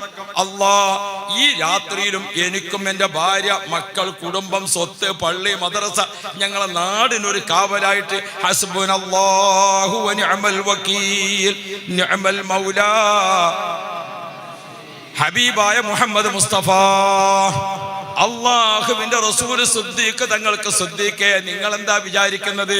ഈ ഊരിപ്പിടിച്ച വാള് അവരെ കയ്യിലാണോ ഇസ്ലാം? അല്ലാഹു തആല അല്ലേ നമ്മളെവിടെ എത്തിച്ചത്? നമുക്ക് ഈ സുരക്ഷിത താമസം നൽകിയത് അല്ലാഹു അല്ലേ? ആ അല്ലാഹു നമ്മുടെ കൂടെ ഇല്ലേ? അതുകൊണ്ട് നിങ്ങൾ എന്തിനു ഭയപ്പെടുന്നു? നമുക്കൊരു അല്ലാഹു ഉണ്ട്. കുട്ടികളെ പേടിപ്പിക്കരുത്. വളർന്നു വരുന്ന തലമുറയെ ഒരിക്കലും ബേജാറാക്കരുത്. ഒരു വാപ്പയും ഒരു ജ്യേഷ്ഠനും പുതിയ കുട്ടികളെ, ചെറുപ്പക്കാരായ മക്കളെ കേൾക്കത്തക്ക രീതിയിൽ മുസ്ലിമീങ്ങൾക്ക് വല്ലാത്ത ബുദ്ധിമുട്ട് വരാൻ പോകുന്നു. മുസ്ലിമീങ്ങൾക്ക് അങ്ങനെ പ്രയാസം വരാൻ പോകുന്നു. ഒരു പ്രയാസമില്ല. മുസ്ലിമീങ്ങളെ പ്രയാസപ്പെടുത്തിയിരിക്കുന്ന അന്നത്തെ ആളുകൾക്ക് ഒരു അനുയായി ഇപ്പോൾ ലോകത്ത് ജീവിച്ചിരിപ്പില്ല. ഉണ്ടോ? ഫിറഔനിന്റെ ഒരു അനുയായി ഇവിടെ ആരാ സിന്ദാബാദ് വിളിക്കാനുള്ളത്? അബൂജഹലിന്റെ ഒരു പിൻഗാമി ഇവിടെ ആരാണുള്ളത്? ഇബ്രാഹിം നബിനെ തീയിലിട്ട നമ്രൂദിന്റെ ഒരു അനുയായി ഇവിടെ ആരാണുള്ളത്? ബഹുമാനപ്പെട്ട സുൽത്താനുൽ ഹിന്ദ് ഖാജ മുഈനുദ്ദീൻ ചിശ്തിയിൽ അജ്മീരി, നമുക്കൊക്കെ അറിയുന്നത് പോലെ അല്ലാഹുവിന്റെ റസൂൽ മുഹമ്മദ് മുസ്തഫ നബി കരീം സല്ലല്ലാഹു അലൈഹി വസല്ലമ തങ്ങൾ വിളിച്ചു, യാ മുഈനുദ്ദീൻ അന്ത സുൽത്താനുൽ ഹിന്ദി വ വലിയുഹാ ദാക മസ്കനുക വ മദ്ഫനുക. ഓ മുഈനുദ്ദീൻ, നിങ്ങൾക്ക് താമസിക്കാനുള്ള സ്ഥലം ഇന്ത്യയാണ്. ഇനി അങ്ങോട്ടുള്ള ആയുഷ്കാലം മുഴുവനും നിങ്ങൾക്ക് ഹയാത്തിലും മൗത്തിലും നിങ്ങൾ താമസിക്കേണ്ടത് ഇന്ത്യയിലാണ്. അന്ത സുൽത്താനുൽ ഹിന്ദി വലിയുഹ, നിങ്ങൾ ഇന്ത്യയുടെ രക്ഷാധികാരിയും ഭരണാധികാരിയുമാണ്. ഭൂമിയുടെ മുകൾ ഭാഗത്തും ഭൂമിയുടെ അടിഭാഗത്തും ഇനി നിങ്ങൾ താമസിക്കേണ്ടത് ഇന്ത്യയിലാണ്. റസൂൽ സല്ലല്ലാഹു അലൈഹി വസല്ലമ തങ്ങൾ വിളിച്ചു പറഞ്ഞു. ബഹുമാനപ്പെട്ട ഖാജ തങ്ങൾ പുറപ്പെട്ടു ജിദ്ദ. അങ്ങനെ അവിടെ നിന്ന് അങ്ങനെ യാത്ര ചെയ്തിട്ട് ഇന്നത്തെ ഇറാഖിൽ നിന്ന് അഫ്ഗാനിസ്ഥാനിൽ നിന്ന് കാണ്ഡഹാറിൽ നിന്ന് നബിതങ്ങൾ ഇങ്ങനെ വരച്ച് കാണിച്ചു കൊടുത്ത മാപ്പ് പ്രകാരം അന്നത്തെ ഗൂഗിൾ ബഹുമാനപ്പെട്ട റസൂലുള്ളാഹി തങ്ങൾക്ക് കൊടുത്തിട്ട് അത് പ്രകാരം റസൂലുള്ളാഹി തങ്ങൾ വന്നു. ഡൽഹി അതിർത്തിയിലൊക്കെ പട്ടാളക്കാരെ കാവൽ നിർത്തിയിട്ടുണ്ട്. പൃഥ്വിരാജൻ ഒരു കാവൽക്കാരനും കാണാതെ ഖാജ തങ്ങൾ അജ്മീർ ഷരീഫിന്റെ മരത്തണലിൽ ആ മരത്തണലിൽ ഇങ്ങനെ ഇരുന്നു കൊണ്ട് ഖാജ തങ്ങൾ ഓതി അഊദു ബില്ലാഹി മിനശ് ശൈത്വാനിർ റജീം ബിസ്മില്ലാഹിർ റഹ്മാനിർ റഹീം അല്ലാഹു റബ്ബി. വിശുദ്ധ ഖുർആൻ പകൽ ഒരു ഖതം തീർത്തു, രാത്രി ഒരു ഖതം തീർത്തു. ഖാജ തങ്ങൾ ദിവസം 2 ഖതം ഖുർആൻ ഓതി. പകൽ ഒരു ഖതം ഓതി തീർത്തു, രാത്രി ഒരു ഖതം തീർത്തു. ഓരോ ഖതം ഖുർആൻ ഇങ്ങനെ തീരുമ്പോ ഫാത്തിഹ മുതൽ തുടങ്ങിയിട്ട് ഖുൽ റബ്ബിന്നാസ് ഇങ്ങനെ എത്തുകയാണ്. ചെറിയ സൂറത്തുകൾ ഇങ്ങനെ ഓതി എത്തുമ്പോൾ ഒരു പ്രത്യേകതയുണ്ട്. എന്താണ്? വദ്ദുഹാ വല്ലൈലിയുടെ താഴോട്ടുള്ള സൂറത്ത് ഖത്മു തീർത്തുകൊണ്ട് ഓതുമ്പോൾ അതിങ്ങനെ എത്തുന്ന സമയത്ത് ഒരു തസ്ബീഹ് ചൊല്ലണം. സുബ്ഹാനല്ലാഹി വൽഹംദുലില്ലാഹി വലാ ഇലാഹ ഇല്ലല്ലാഹു അല്ലാഹു അക്ബർ വലില്ലാഹിൽ ഹംദ്. ചെറിയ സൂറത്ത് ഇങ്ങനെ എത്തുമ്പോൾ നമ്മൾ ഖത്തം തീരുമ്പോൾ ഓരോ സൂറത്തും ഓതിക്കഴിഞ്ഞാൽ അതിങ്ങനെ ചൊല്ലണം. ഖാജ തങ്ങൾ ഇങ്ങനെ ഖുർആൻ ഖത്തം ഇങ്ങനെ തീരാൻ സമയത്ത് പരിസരത്ത് നിന്നൊരു സൗണ്ട് ഇങ്ങനെ വരും. എന്താ സൗണ്ട്? ഖബിൽനാ ഖത്മക യാ മുഈനുദ്ദീൻ. ഓ മുഈനുദ്ദീനെ, നിങ്ങൾ ഓതിയിരിക്കുന്ന ഖുർആൻ നമ്മൾ സ്വീകരിച്ചിരിക്കുന്നു. ഖാജ തങ്ങൾ ഇങ്ങനെ അവിടെ ഖുർആൻ ഓതിയിരിക്കാൻ ആ വഴിക്ക് പോകുന്ന ആളുകൾ ഖാജ തങ്ങളെ ഒന്നിങ്ങനെ നിൽക്കും. ആ നിൽക്കുമ്പോൾ ചില ആൾക്കാർ ഏതോ ഒരു ദിവ്യ പുരുഷനാണല്ലോ, ഇതേതോ വലിയൊരാളാണല്ലോ, അദ്ദേഹത്തോട് പറഞ്ഞു എനിക്ക് സുഖമില്ല. ഖാജ തങ്ങളൊന്ന് മന്ത്രിച്ചു, സുഖക്കേട് മാറി. ഖാജ തങ്ങളൊന്ന് നോക്കി, കണ്ണേറ് മാറി. അങ്ങനെ പ്രസിദ്ധം അല്ലാഹു റബ്ബി. അപ്പോഴേക്കും നേരത്തെ പൃഥ്വിരാജന് കൈരേഖ നോക്കിയിട്ടോ സ്വപ്ന വ്യാഖ്യാനത്തിൽ ഒരാൾ പറഞ്ഞിട്ടുണ്ട്, അന്യ രാജ്യത്ത് നിന്ന് വരുന്ന ഒരു ഫക്കീർ ഈ രാജ്യത്ത് നിങ്ങളെ ഭരണം നശിപ്പിക്കുമെന്ന് പറഞ്ഞിട്ടുണ്ട്. അത് പ്രകാരം ആ ഫക്കീർ ഇയാൾ തന്നെ എന്ന് മനസ്സിലാക്കി. ഖാജ തങ്ങളെ നശിപ്പിക്കാൻ അന്നത്തെ പൃഥ്വിരാജൻ എന്തൊക്കെ ചെയ്തു. പൃഥ്വിരാജന്റെ അനുയായികൾ ആരെങ്കിലും ഉണ്ടോ? ബഹുമാനപ്പെട്ട ഖാജ മുഈനുദ്ദീൻ ചിശ്തി അജ്മീരി, യാ ശൈഖനാ യാ ഖുത്ബ ദായിറത്തുൽ വിലായത്തി ഗൗസനാ അൽ മദദ് യാ ശൈഖ അജ്മീർ മുഈനുദ്ദീൻ ലാ ഇലാഹ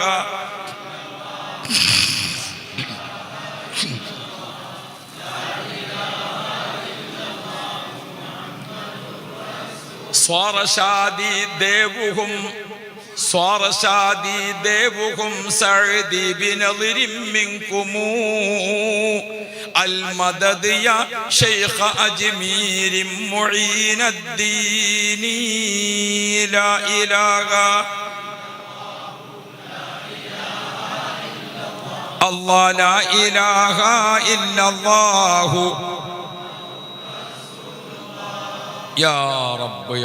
ഖാജ തങ്ങളെ പറ്റി എത്ര മദ്ഹാണ് നടക്കണേ, എത്ര മൗലിദ നടക്കണേ, എത്ര ദിക്റാ നടക്കണേ, എത്ര സ്വലാത്താ നടക്കണത്.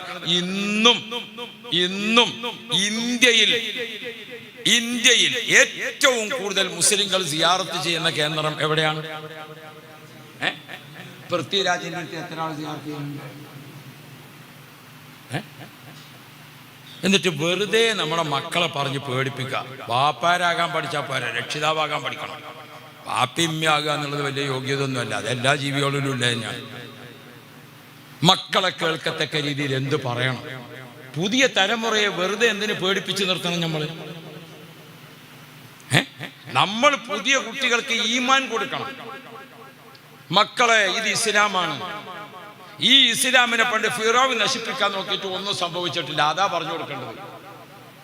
ഈ ഇസ്ലാമിനെ പണ്ട് അബൂജഹൽ നശിപ്പിക്കാൻ നോക്കിയിട്ട് ഒന്നും സംഭവിച്ചിട്ടില്ല. ഇതാ പറഞ്ഞു കൊടുക്കേണ്ടത്. അല്ലാതെ ഞങ്ങളിങ്ങനെ ബേജാറാക്കി. പണ്ട് മദ്രസയിൽ ഉസ്താദ് വന്നു. അയാൾ കുട്ടികളോട് പറഞ്ഞു, ഇന്ന് ഖിയാമത്ത് പാഠം. കുട്ടികൾക്കൊക്കെ ബേജാറായി. മൂപ്പരെല്ലാം കൂടി കണ്ടിട്ട് ഖിയാമത്ത് ദജ്ജാൽ വരും. ദജ്ജാലിന്റെ ശേഷം സൂര്യൻ പടിഞ്ഞാറൊന്ന് ഉദിക്കും, മലകളൊക്കെ പൊടിപൊടിയാകും, മരങ്ങളൊക്കെ പാറിപ്പറക്കും. ഇതൊക്കെ കൂടെ പറഞ്ഞപ്പോൾ ഒരു കുട്ടി ചോദിച്ചു, അന്ന് മദ്രസ ഉണ്ടാവുമോ ചോദിച്ചു.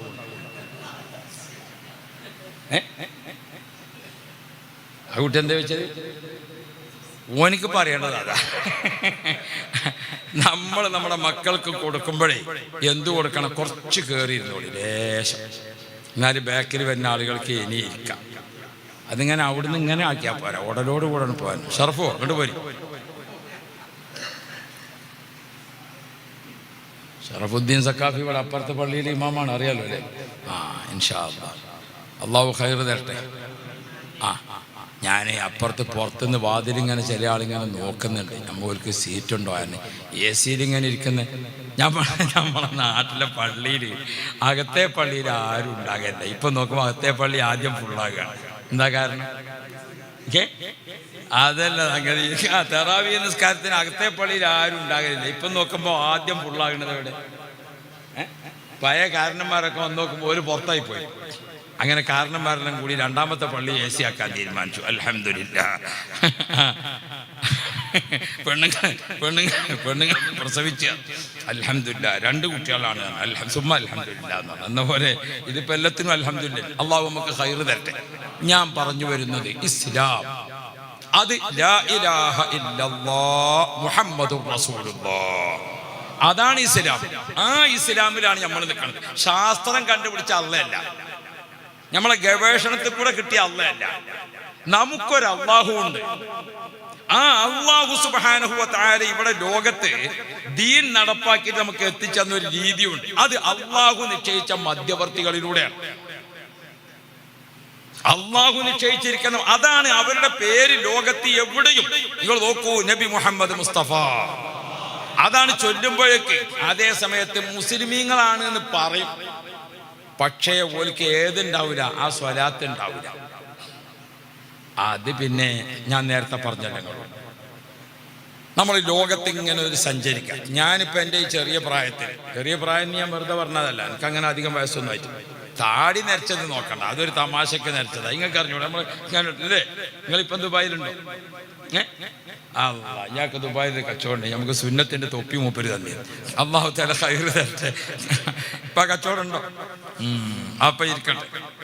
ഞാൻ ഓർമ്മപ്പെടുത്തുന്നത്, ഞങ്ങൾക്ക് അത്ര വരെ പ്രായമൊന്നുമില്ല. ഇപ്പൊ ഞാൻ മണി കൃത്യമായിട്ട് പറഞ്ഞു തരും ചെയ്യും. 1900 കുറെ ഇപ്പുറത്താണ് ഞാൻ ജനിച്ചത്.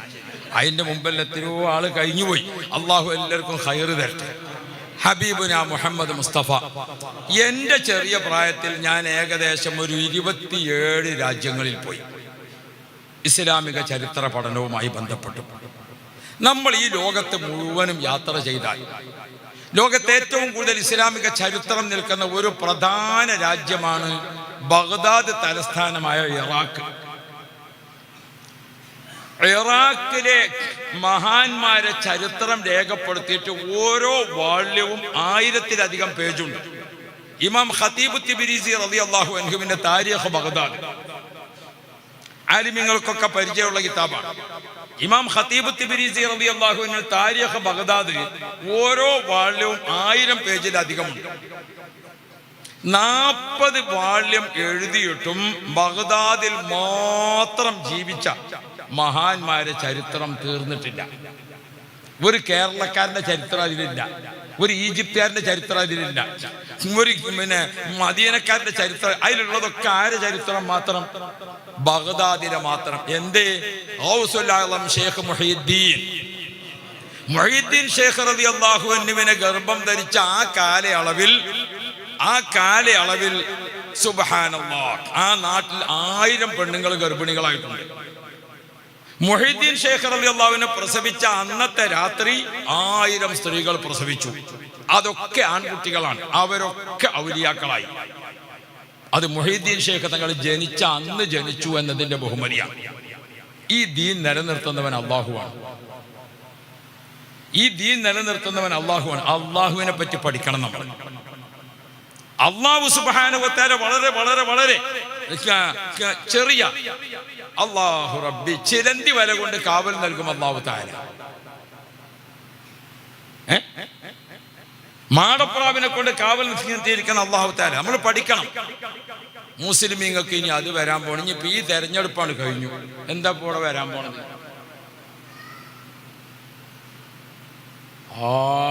അട്ടിമറിയാൻ പോണ മാതിരി കുറെ ആള് ബേജാറില്ല.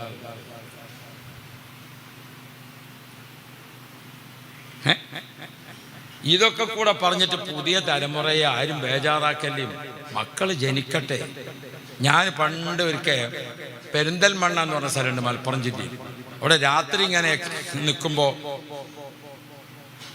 2 ആളുകൾ ഇങ്ങനെ സംസാരിക്കണം. അന്ന് ഈ കുടുംബാസൂത്രണം വന്ന കാലം. മക്കളെ നിയന്ത്രിക്കാൻ വേണ്ടിയിട്ട് ഒരു ചിഹ്നം ഉണ്ടായിരുന്നില്ല. ഇങ്ങനെ വരച്ചിട്ട് കുട്ടികൾ 2 3 2 മതി. ഇത് വായിച്ചിട്ട് 2 ആൾ പറഞ്ഞു, ഇതേതായാലും ഗവൺമെന്റ് നല്ല തീരുമാനമാണ്.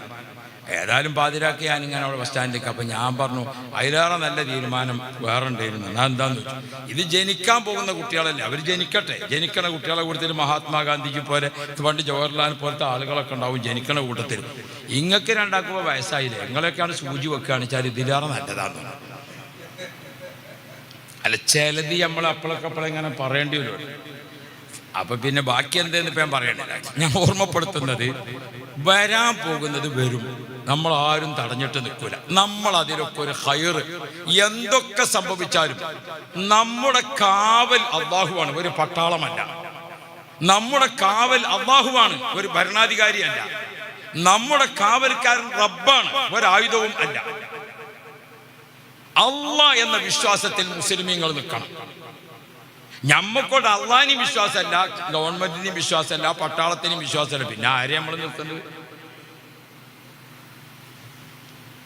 ഇതല്ല അടുത്ത തലമുറക്ക് കൊടുക്കേണ്ടത്. ബഹുമാനപ്പെട്ട ശൈഖുനാ സുൽത്താൻ ഉലമ AP ഉസ്താദ് പ്രസ്താവന ഇറക്കിയല്ലോ നേരത്തെ. പള്ളി പൊളിച്ചിട്ട് മുസ്ലിമീങ്ങളൊക്കെ വികാരം പൂർണ്ണപ്പെടുത്തിയിട്ട് മുസ്ലിമീങ്ങൾ ഇവിടെ ഒരു സമരത്തിന് ഒരുങ്ങും എന്നാരും വ്യാമോഹിക്കേണ്ടതില്ല. സമാധാനപരമായി നിൽക്കാനുള്ള. അതുകൊണ്ട് നമ്മൾ ഒരിക്കലും അടുത്ത തലമുറയെ ബേജാറാക്കുന്ന രീതിയിൽ ആരും സംസാരിക്കരുത്. റബ്ബ് നമുക്ക് കാവൽ നൽകുമാറാവട്ടെ. സുബ്ഹാനല്ലാഹ്. ലോകത്ത് ഇങ്ങനെ യാത്ര ചെയ്ത് നോക്കിയാൽ ബഗ്ദാദിലേക്ക് അങ്ങോട്ട് പോയാൽ ബസറയിൽ തുടങ്ങാണ്. ബഹുമാനപ്പെട്ട ഹസൻ ബസരി റളിയല്ലാഹു അൻഹുവിന്റെ മഖാം വിശാലമായ മഖാമാണ്. സുബ്ഹാനല്ലാഹ്. ആരാണ് ഹസൻ ബസരി റളിയല്ലാഹു അൻഹു? ഖൈറുത് താബിഈൻ. സ്വഹാബാക്കളെ കഴിഞ്ഞാൽ ഈ ഉമ്മത്തിലെ 1ാം സ്ഥാനമുള്ള ഹസൻ ബസരി റളിയല്ലാഹു അൻഹു. ഹസൻ ബസരി റളിയല്ലാഹു അൻഹുവിന്റെ ഉമ്മ റസൂലുള്ളാഹിന്റെ ഭാര്യ ഉമ്മഹാത്തുൽ മുഅ്മിനീൻ ഉമ്മു സലമ ബീബി റളിയല്ലാഹു അൻഹയുടെ വീട്ടിൽ വേല ചെയ്തിരുന്ന പെണ്ണാണ് ഉമ്മ. സുബ്ഹാനല്ലാഹ്. ഹസൻ ബസരി റളിയല്ലാഹു അൻഹുവിന്റെ വാപ്പ സെയ്ദ് ബിൻ സാബിത്ത് റളിയല്ലാഹു അൻഹു വഹി എഴുതി വെച്ച കാത്തിബുൽ വഹി എന്ന സ്ഥാനപ്പേര് കിട്ടിയ സ്വഹാബിയുടെ വീട്ടിലാണ്. വാപ്പ ഒരു സ്വഹാബിയുടെ വീട്ടിൽ, ഉമ്മ മുത്തുനബിന്റെ ഭാര്യ വീട്ടില്. അങ്ങനെയാണ് ഒരു ജോലി ചെയ്യുന്നത്. അപ്പൊ ഈ ഉമ്മ എന്ത് ചെയ്യും? ഹസൻ ബസരി തങ്ങളെ ഉമ്മ കുട്ടിനെ കിടത്തി ഉറക്കിയിട്ട് ഉമ്മ വീട്ടിലെ ജോലി ഇങ്ങനെ ചെയ്തും കൊണ്ടിരിക്കുമ്പോ കുട്ടി ചിലപ്പോൾ ഉണർന്ന് കരയും. കുട്ടി ഉണർന്ന് കരയുമ്പോൾ എന്ത് ചെയ്യും? ഉമ്മു സലമ ബീബി പോയിട്ട് കുട്ടിനെടുക്കും. കുട്ടിയെ എടുക്കുന്ന സമയത്ത് ചിലപ്പോൾ കുട്ടി അമ്മിഞ്ഞപ്പാലിന് കരഞ്ഞാൽ ഉമ്മു സലമ ബീവിയുടെ മുലയിൽ പാലൊന്നുമില്ല. അപ്പൊ ഉമ്മു സലമ ബീബി റളിയല്ലാഹു അൻഹ ആ കുട്ടിക്ക് അമ്മിഞ്ഞപ്പാൽ കൊടുക്കാൻ വേണ്ടി കണ്ണിങ്ങനെ മുലക്കണ്ണിങ്ങനെ വെച്ചു കൊടുക്കും. അതിങ്ങനെ കുട്ടി ഇങ്ങനെ കുടിച്ചു മുലപ്പാല് കിട്ടി. മുത്തുനബിന്റെ ഭാര്യ ഉമ്മഹാത്തുൽ മുഅ്മിനീൻ ഉമ്മു സലമ ബീബിയുടെ മുലപ്പാല് കുടിച്ച് വളർന്ന മോനാണ് ആര്? ഹസൻ ബസരി റളിയല്ലാഹു അൻഹു. സ്വഹാബാക്കളെ കഴിഞ്ഞാൽ 1ാം സ്ഥാനം ബഹുമാനപ്പെട്ടവർ. ആ ഹസൻ ബസരി റളിയല്ലാഹു അൻഹുവിന്റെ മഖാം 24 മണിക്കൂറും ദുആ നടക്കാണ് ബസറയിൽ. ബസറ എന്ന് പറഞ്ഞാൽ ബഗ്ദാദിലെ ഏറ്റവും വലിയൊരു പട്ടണമാണ്. ബഗ്ദാദ് പട്ടണത്തിന്റെ മധ്യത്തിൽ മുഹീദ്ദീൻ ഷേഖ് റളിയല്ലാഹു അൻഹു യാ റബ്ബ് യാ റബ്ബ് 24 മണിക്കൂറും ഹയാത്തായി നിൽക്കുന്ന മഖബറയാണ് ബഹുമാനപ്പെട്ട മുഹീദ്ദീൻ ഷേഖ് തങ്ങൾ. അവിടെ നിന്ന് ഒരു 2 മണിക്കൂർ മതിയായിരുന്നു പഴയ കാലത്ത്. സദ്ദാമിന്റെ കാലത്തുള്ള ഇറാഖിലെ റോഡ് എന്ന് പറഞ്ഞാൽ ബഗ്ദാദിൽ നിന്ന് ജോർദാനിലേക്ക് 800 കിലോമീറ്റർ സിൽക്ക് റോഡ്. എന്താ റോഡിന്റെ പ്രത്യേകത? ആകാശത്ത് പറക്കുന്ന വിമാനം ഒരു സമയത്ത് താഴെ ഇറങ്ങിയാൽ റോഡ് റൺവേ ആയിട്ട് പോകാൻ പറ്റും, വിമാനത്തിന് പോകാൻ പറ്റും റോഡിന്. അതാ സദ്ദാമിന്റെ റോഡ്. 800 കിലോമീറ്റർ. വെറുതെ ആണോ അദ്ദേഹത്തെ ഇവർ നശിപ്പിച്ചതെന്ന് വിചാരിച്ചു നിങ്ങൾ? അതൊക്കെ ഇപ്പൊ മുഴുവനും തകർത്ത് 2 മണിക്കൂർ കൊണ്ട് എത്തിയിരുന്ന സ്ഥാനത്ത് ഇപ്പൊ 12 മണിക്കൂറാണ്. മുഹ്യിദ്ദീൻ ഷേഖ് തങ്ങൾ എത്തി എവിടെ എത്തണമെങ്കിൽ? റിഫായി ഷേഖ് റളിയല്ലാഹുവിന്റെ അവിടെ എത്തണമെങ്കിൽ. റിഫായി ഷേഖ് റളിയല്ലാഹു മക്കബറയിൽ പോയി നോക്കിയാൽ അത്യത്ഭുതം. നട്ടപ്പാതിരയും നട്ടുച്ചയും വ്യത്യാസമില്ലാതെ അവിടെ അങ്ങനെ സിയാറത്ത്. ലോകത്ത് ഇസ്ലാമിക ചരിത്രം പറയുന്ന എവിടെ പോയാലും മഹാന്മാരും അവരെ സ്മാരകങ്ങളും അവരെ അനുസ്മരണവും നടക്കാത്ത ഒരു ലോകം ഇല്ല. നമ്മളെ നാട്ടില് 3 മുറിച്ചുത്തികളുണ്ട്. ഓൽക്കുങ്ങൾ മുജാഹിദ് എന്ന് പറഞ്ഞാലും വേണ്ടില്ല, ജമാഅത്ത് എന്ന് പറഞ്ഞാലും വേണ്ടില്ല, ഇനി എല്ലാം ശരിയാന്ന് പറഞ്ഞ ഒരു കൂട്ടരുണ്ട്, തബ്ലീഗ്. ഈ വൈക്കൊന്നും പോലും ഇല്ലാത്തത് കൊണ്ട് പിന്നെ നിങ്ങൾക്ക് പരിചയം ഉണ്ടാവില്ല. പണ്ട് 2-3 കോളേജുകളുടെ അടിയിൽ ഒരു ജുമാഅത്ത് പള്ളിയുണ്ട്. അപ്പൊ ഈ ജുമാക്ക് ബാങ്ക് കേട്ടാൽ ഈ കോളേജ് കുട്ടികളൊക്കെ കൂടെ തിരക്കാക്കാം. അപ്പൊ ജുമാക്കിന് വന്നിട്ട് ഭയങ്കര തിരക്ക് കൂടിയിട്ട് കുട്ടികൾ അപ്പോഴൊക്കെ ഖുത്ബ തുടങ്ങി, 2ാം ഖുത്ബയായി നിസ്കാരം തുടങ്ങി, കുട്ടികളിങ്ങനെ ഒന്നുകൊടുത്ത് തിരക്കൻ. അപ്പൊ നിസ്കരിക്കാൻ ജുമാക്കാണ് കൂടിയിട്ട് കോളേജ് കുട്ടികളൊക്കെ പാടെ ജുമാക്ക് കൂടിയപ്പോൾ ഒരു കുട്ടിക്ക് 2 റക്അത്ത് ജുമാ കിട്ടി, ഒരു കുട്ടിക്ക് 1 റക്അത്ത് കിട്ടി, ഒരു കുട്ടിക്ക് അത്തഹിയ്യാത്ത് കിട്ടി. അങ്ങനെല്ലാം കൂടിയാണ് ഇവർക്ക് ജുമാ കിട്ടിയത്. പക്ഷെ കുട്ടികൾ ഒരു സംഗതി ചെയ്തു. എന്തേ? സലാം വീട്ടിയപ്പോൾ എല്ലാവരും ഒപ്പം സലാം വീട്ടി. അങ്ങനെ കോളേജ് കുട്ടികളെ കൊണ്ട് പള്ളിയിൽ ഒരു പ്രശ്നം ഉണ്ടാകണ്ടെന്ന് വിചാരിച്ചിട്ട് 2 റക്അത്ത് കിട്ടിയ ആളും അത്തഹിയ്യാത്ത് കിട്ടിയ ആളും ഒക്കെ എന്തായി? സലാം വീട്ടിയപ്പോൾ എല്ലാവരും ഒരുമിച്ച്. ജുമയൊക്കെ കഴിഞ്ഞ് വരുമ്പോൾ കുഞ്ഞുങ്ങൾ തമ്മിൽ സംസാരിച്ചോടോ, എനിക്ക് ജുമ കിട്ടി? ആ കിട്ടി. എത്ര കിട്ടി? എനിക്ക് 2 റക്അത്ത് കിട്ടി. എനിക്ക് 1 റക്അത്ത് കിട്ടി. നിങ്ങൾക്ക് രണ്ടാക്കും എത്ര കിട്ടി? ഞങ്ങൾക്ക് അത്തഹിയ്യാത്ത് കിട്ടി. എടാ, അത്തഹിയ്യാത്ത് കിട്ടിയാൽ ജുമ കിട്ടും.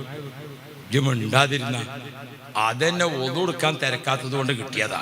ഒതുവിന് തിരക്കേക്കാണെങ്കിൽ അത്തഹിയ്യാത്തും കിട്ടൂല. അല്ലാഹ്, ഇങ്ങനെയാണ് തബ്ലീഗ് ജമാഅത്ത്. ഒരു പള്ളിക്ക് ചെന്ന് നോക്കുമ്പോൾ പെണ്ണുങ്ങളൊക്കെ പാടെ ജുമ, എന്നാ അവിടെ കൂടും. പിറ്റേത്തെ പള്ളിക്ക് ചെന്ന് നോക്കുമ്പോൾ ഇംഗ്ലീഷിലാണ് ജുമ, എന്നാ അവിടെ കൂടും. പിറ്റേത്തെ പള്ളിക്ക് ചെന്ന് നോക്കുമ്പോൾ ഖുത്ബ ഇല്ല, എന്നാ അവിടെയാണ് കൂടും. ഒരു ഇസ്ലാമിലും വിശ്വാസമില്ലാത്ത ഒരു കൂട്ടരാണ്. അള്ളാഹു നമ്മളെ കാത്തുരക്ഷിക്കട്ടെ. നമ്മൾ ഈ പുതിയ പാർട്ടി ഏതെങ്കിലുമൊക്കെ കേൾക്കുമ്പോഴൊക്കെ അയക്കാണ് മാറാൻ വേണ്ടിയിട്ട് ആലോചിക്കണം ചില ചെറുപ്പക്കാർ. ഇസ്ലാമിന് ഒരു അടിത്തറ ഉണ്ട്, അവിടെ നിന്നോളി. ഇപ്പൊ കുറച്ച് ആൾക്കാർ മരിച്ചാൽ ഖുർആൻ ഓതാൻ പാടില്ല അല്ലേ? മരിച്ചോടത്ത് ഓത്തില്ലാത്ത ചില വീട് ഇവിടെ ഉണ്ടോ? നിങ്ങളെ നാട്ടിലിപ്പോ അത് പറഞ്ഞിട്ട് കാര്യമില്ല. മരിച്ചാൽ എന്തോതാൻ പാടില്ല? ഖുർആൻ ഓതാൻ പാടില്ല. അപ്പൊ ഞാനിങ്ങനെ ആലോചിച്ചു, ഇവരൊക്കെ മരിച്ചു എന്ന് കേട്ടാൽ നമ്മളിനി എന്താ ചെയ്യുക? നമ്മളിപ്പോൾ ഒരാൾ മരണ വാർത്ത കേട്ടു, നമ്മളെന്താ ചെയ്യല്? നമ്മൾ ഈ സഭയിൽ ഇപ്പോൾ ഒരാൾ വന്നിട്ട് പറയാണ് നമ്മൾ ഇന്ന ആൾ മരണപ്പെട്ടു കഴിഞ്ഞു, അത് കേൾക്കുന്നതോടുകൂടെ നമ്മളൊക്കെ എന്ത് ചെയ്യും? ഇന്നാ ലില്ലാഹി വ ഇന്നാ ഇലൈഹി റാജിഊൻ. അത് ഖുർആനാണോ അല്ലേ? അത് ഖുർആനാണോ അല്ലേ? ഒരു മുജാഹിദ് മരിച്ചു എന്ന് കേട്ടാൽ ഇന്നാ ലില്ലാഹി എല്ലാം പറ്റുമോ? എന്തേ? ഖുർആൻ ഓതാൻ പറ്റൂല. നമ്മൾ വിഷയങ്ങൾ പഠിക്കണല്ലോ അല്ലേ? ഒരു മുജാഹിദ് മരിച്ചു എന്ന് കേട്ടാൽ ഇന്നാ ലില്ലാഹി എന്ന് ചെല്ലാൻ പറ്റുമോ? പറ്റില്ല. എന്തുകൊണ്ട്? മരിച്ചാൽ ഖുർആൻ ഓതാൻ പറ്റുമോ? പറ്റൂല. നമ്മൾ മയ്യത്ത് അവസാനായിട്ട് ഭൂമിയിൽ നിന്ന് മറയാണ്. അപ്പൊ നമ്മൾ ഒരു പിടി മണ്ണ് വാരിയിട്ട് കബറിലേക്ക് ഇടാൻ എന്താ പറയല്? മിൻഹാ ഖലഖനാക്കും. ഖുർആനാണോ അല്ലേ? അപ്പൊ ഇവർക്കൊരു പിടി മണ്ണ് വാരിട്ടാ മിൻഹാ ഖലഖനാക്കും ഓതാൻ പറ്റുമോ? പറ്റുമോ? അപ്പൊ പിന്നെ ഇവരൊക്കെ മരിച്ചു എന്ന് കേട്ടാൽ നമ്മൾ ഇനി എന്താ പറയാ? അൽഹംദുലില്ലാ എന്ന് പറയാനും പറ്റൂല, കാരണം ദിക്റും ചെല്ലാൻ പറ്റൂല. പാർട്ടി മാറുമ്പോഴൊക്കെ നോക്കാൻ, ഇത് കൃഷി മാറി ചെയ്യല്ല, ഇത് കച്ചവടം മാറ്റി വേറെ കച്ചവടം തുടങ്ങാനല്ല, ഇത് അള്ളാന്റെ ദീനാണ്. അതിനൊരു അടിത്തറയാണ്. ആദ്യം അള്ളാന്നുള്ളടത്ത് ഉറപ്പിച്ച് നിൽക്കണം. അതാണ് ഔലിയാക്കളെ മദതും ഔലിയാക്കളെ കറാമത്തും സഹായമൊക്കെ. ലോകത്ത് നിങ്ങളിങ്ങനെ യാത്ര ചെയ്ത് നോക്കി, ലോകത്ത് അല്ലാഹു റബ്ബി അലക്സാണ്ടറിയ പട്ടണം എന്നാണ് ഇസ്കന്ദരിയ. മധ്യധരണിയായുടെ അപ്പുറവും ഇപ്പുറവും യൂറോപ്പും ഇങ്ങോട്ടും കൂടി വേർതിരിക്കുന്ന പാശ്ചാത്യരെയും പൗരസ്ഥരെയും വേർതിരിക്കുന്ന അതിർത്തി പട്ടണമാണ് ഏത്? അലക്സാണ്ട്രിയ. ചില്ല് കൊട്ടാരങ്ങളെ കൊണ്ട് നിറഞ്ഞു നിൽക്കുന്ന ഉറക്കമില്ലാത്ത പട്ടണം. അതാണ് ഇവിടുത്തെ വിശേഷത. എല്ലാ കൊട്ടാരങ്ങളും ഇങ്ങനെ ചില്ല് കൊട്ടാരങ്ങൾ. എന്ത് കാഴ്ചയുള്ള പട്ടണം! 24 മണിക്കൂർ ഓപ്പൺ. ലോക സഞ്ചാരികളെ കേന്ദ്രം. ആ സഞ്ചാര കേന്ദ്രത്തിന്റെ മധ്യേ 4 മുനാരങ്ങൾ ഉയർന്നു നിൽക്കുന്നു. നടുക്കൊരു കുബ്ബ. ആ പട്ടണത്തിന്റെ ഹൃദയത്തിൽ ഏറ്റവും നല്ല കാഴ്ചയിൽ ആ 4 മുനാരങ്ങൾ ഉയർന്നു നിൽക്കുന്ന കുബ്ബക്ക് താഴെ പോയി നോക്കിയാൽ നമുക്ക് 3 മഹാന്മാരെ കാണാം. ഒന്നാരാണ്? ഒന്ന് അബുൽ അബ്ബാസ് അൽ മുർസി റളിയല്ലാഹു അൻഹു. അതാരാണ് അബുൽ അബ്ബാസ് അൽ മുർസി റളിയല്ലാഹു അൻഹു? ലോകത്തെ 3 ഔലിയാക്കളാണ്.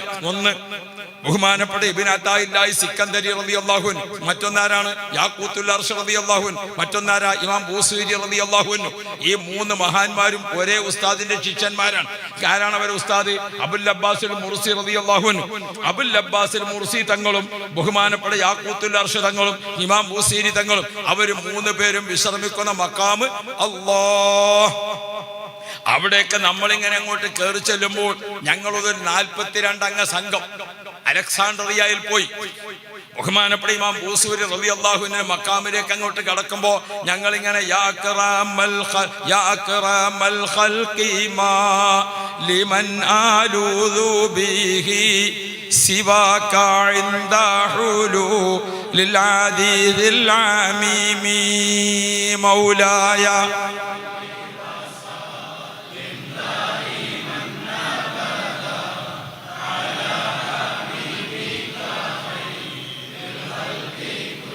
ഞങ്ങളിങ്ങനെ ഒരു 10-42 കേരളീയർ ഈ ബെയ്ത്തും ചൊല്ലിയിട്ട് ഇങ്ങനെ അങ്ങാടിയിൽ നിന്ന് അങ്ങോട്ട് കയറി അങ്ങോട്ട് ചെല്ലുമ്പോൾ ആ മക്കാമിൽ നിൽക്കുന്ന അറബികൾ, ഈജിപ്തുകാരും അല്ലാത്തവരും ജോർദാനികളും ഒക്കെ ആയ അറബികൾ, അവരെല്ലാവരും ഇത് കേട്ടിട്ട് അവർ ഞങ്ങളെ സ്വീകരിക്കാൻ ഇങ്ങോട്ട് വന്നു.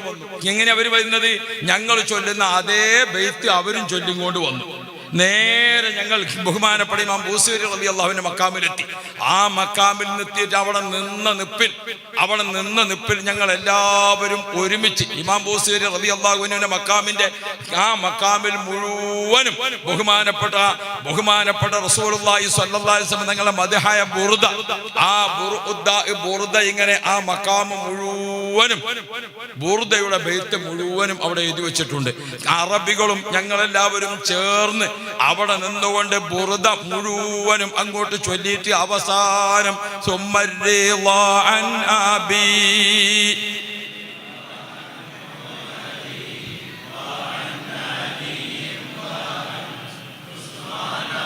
യാ റബ്ബി ബിൽ മുസ്തഫ ബല്ലിഗ് മഖാസിദനാ. ഓ പ്രിയപ്പെട്ട മുഅ്മിനുകളെ, ഓ പ്രിയപ്പെട്ട മുഅ്മിനാത്തുകളെ, നമ്മൾ ഓർക്കണം, നമുക്ക് അല്ലാഹു തന്നവർ ദീനുണ്ട്. നമുക്ക് ദീൻ തന്നവർ അല്ലാഹു ഉണ്ട്. നമുക്ക് അല്ലാഹു തന്നവർ ദീനുണ്ട്. നമുക്ക് ദീൻ തന്നവർ അല്ലാഹു ഉണ്ട്. അതാര് പഠിപ്പിച്ചതാ? മുഹമ്മദുർ റസൂലുള്ളാഹി. ആ നബി തങ്ങൾ മുഖേന കിട്ടിയിരിക്കുന്ന ദീന്, ആ നബി തങ്ങൾ പഠിപ്പിച്ചിരിക്കുന്ന അല്ലാഹ്, അത് ലോകത്ത് നിലനിൽക്കുന്നത് എങ്ങനെയാണെന്ന് അറിയാമോ?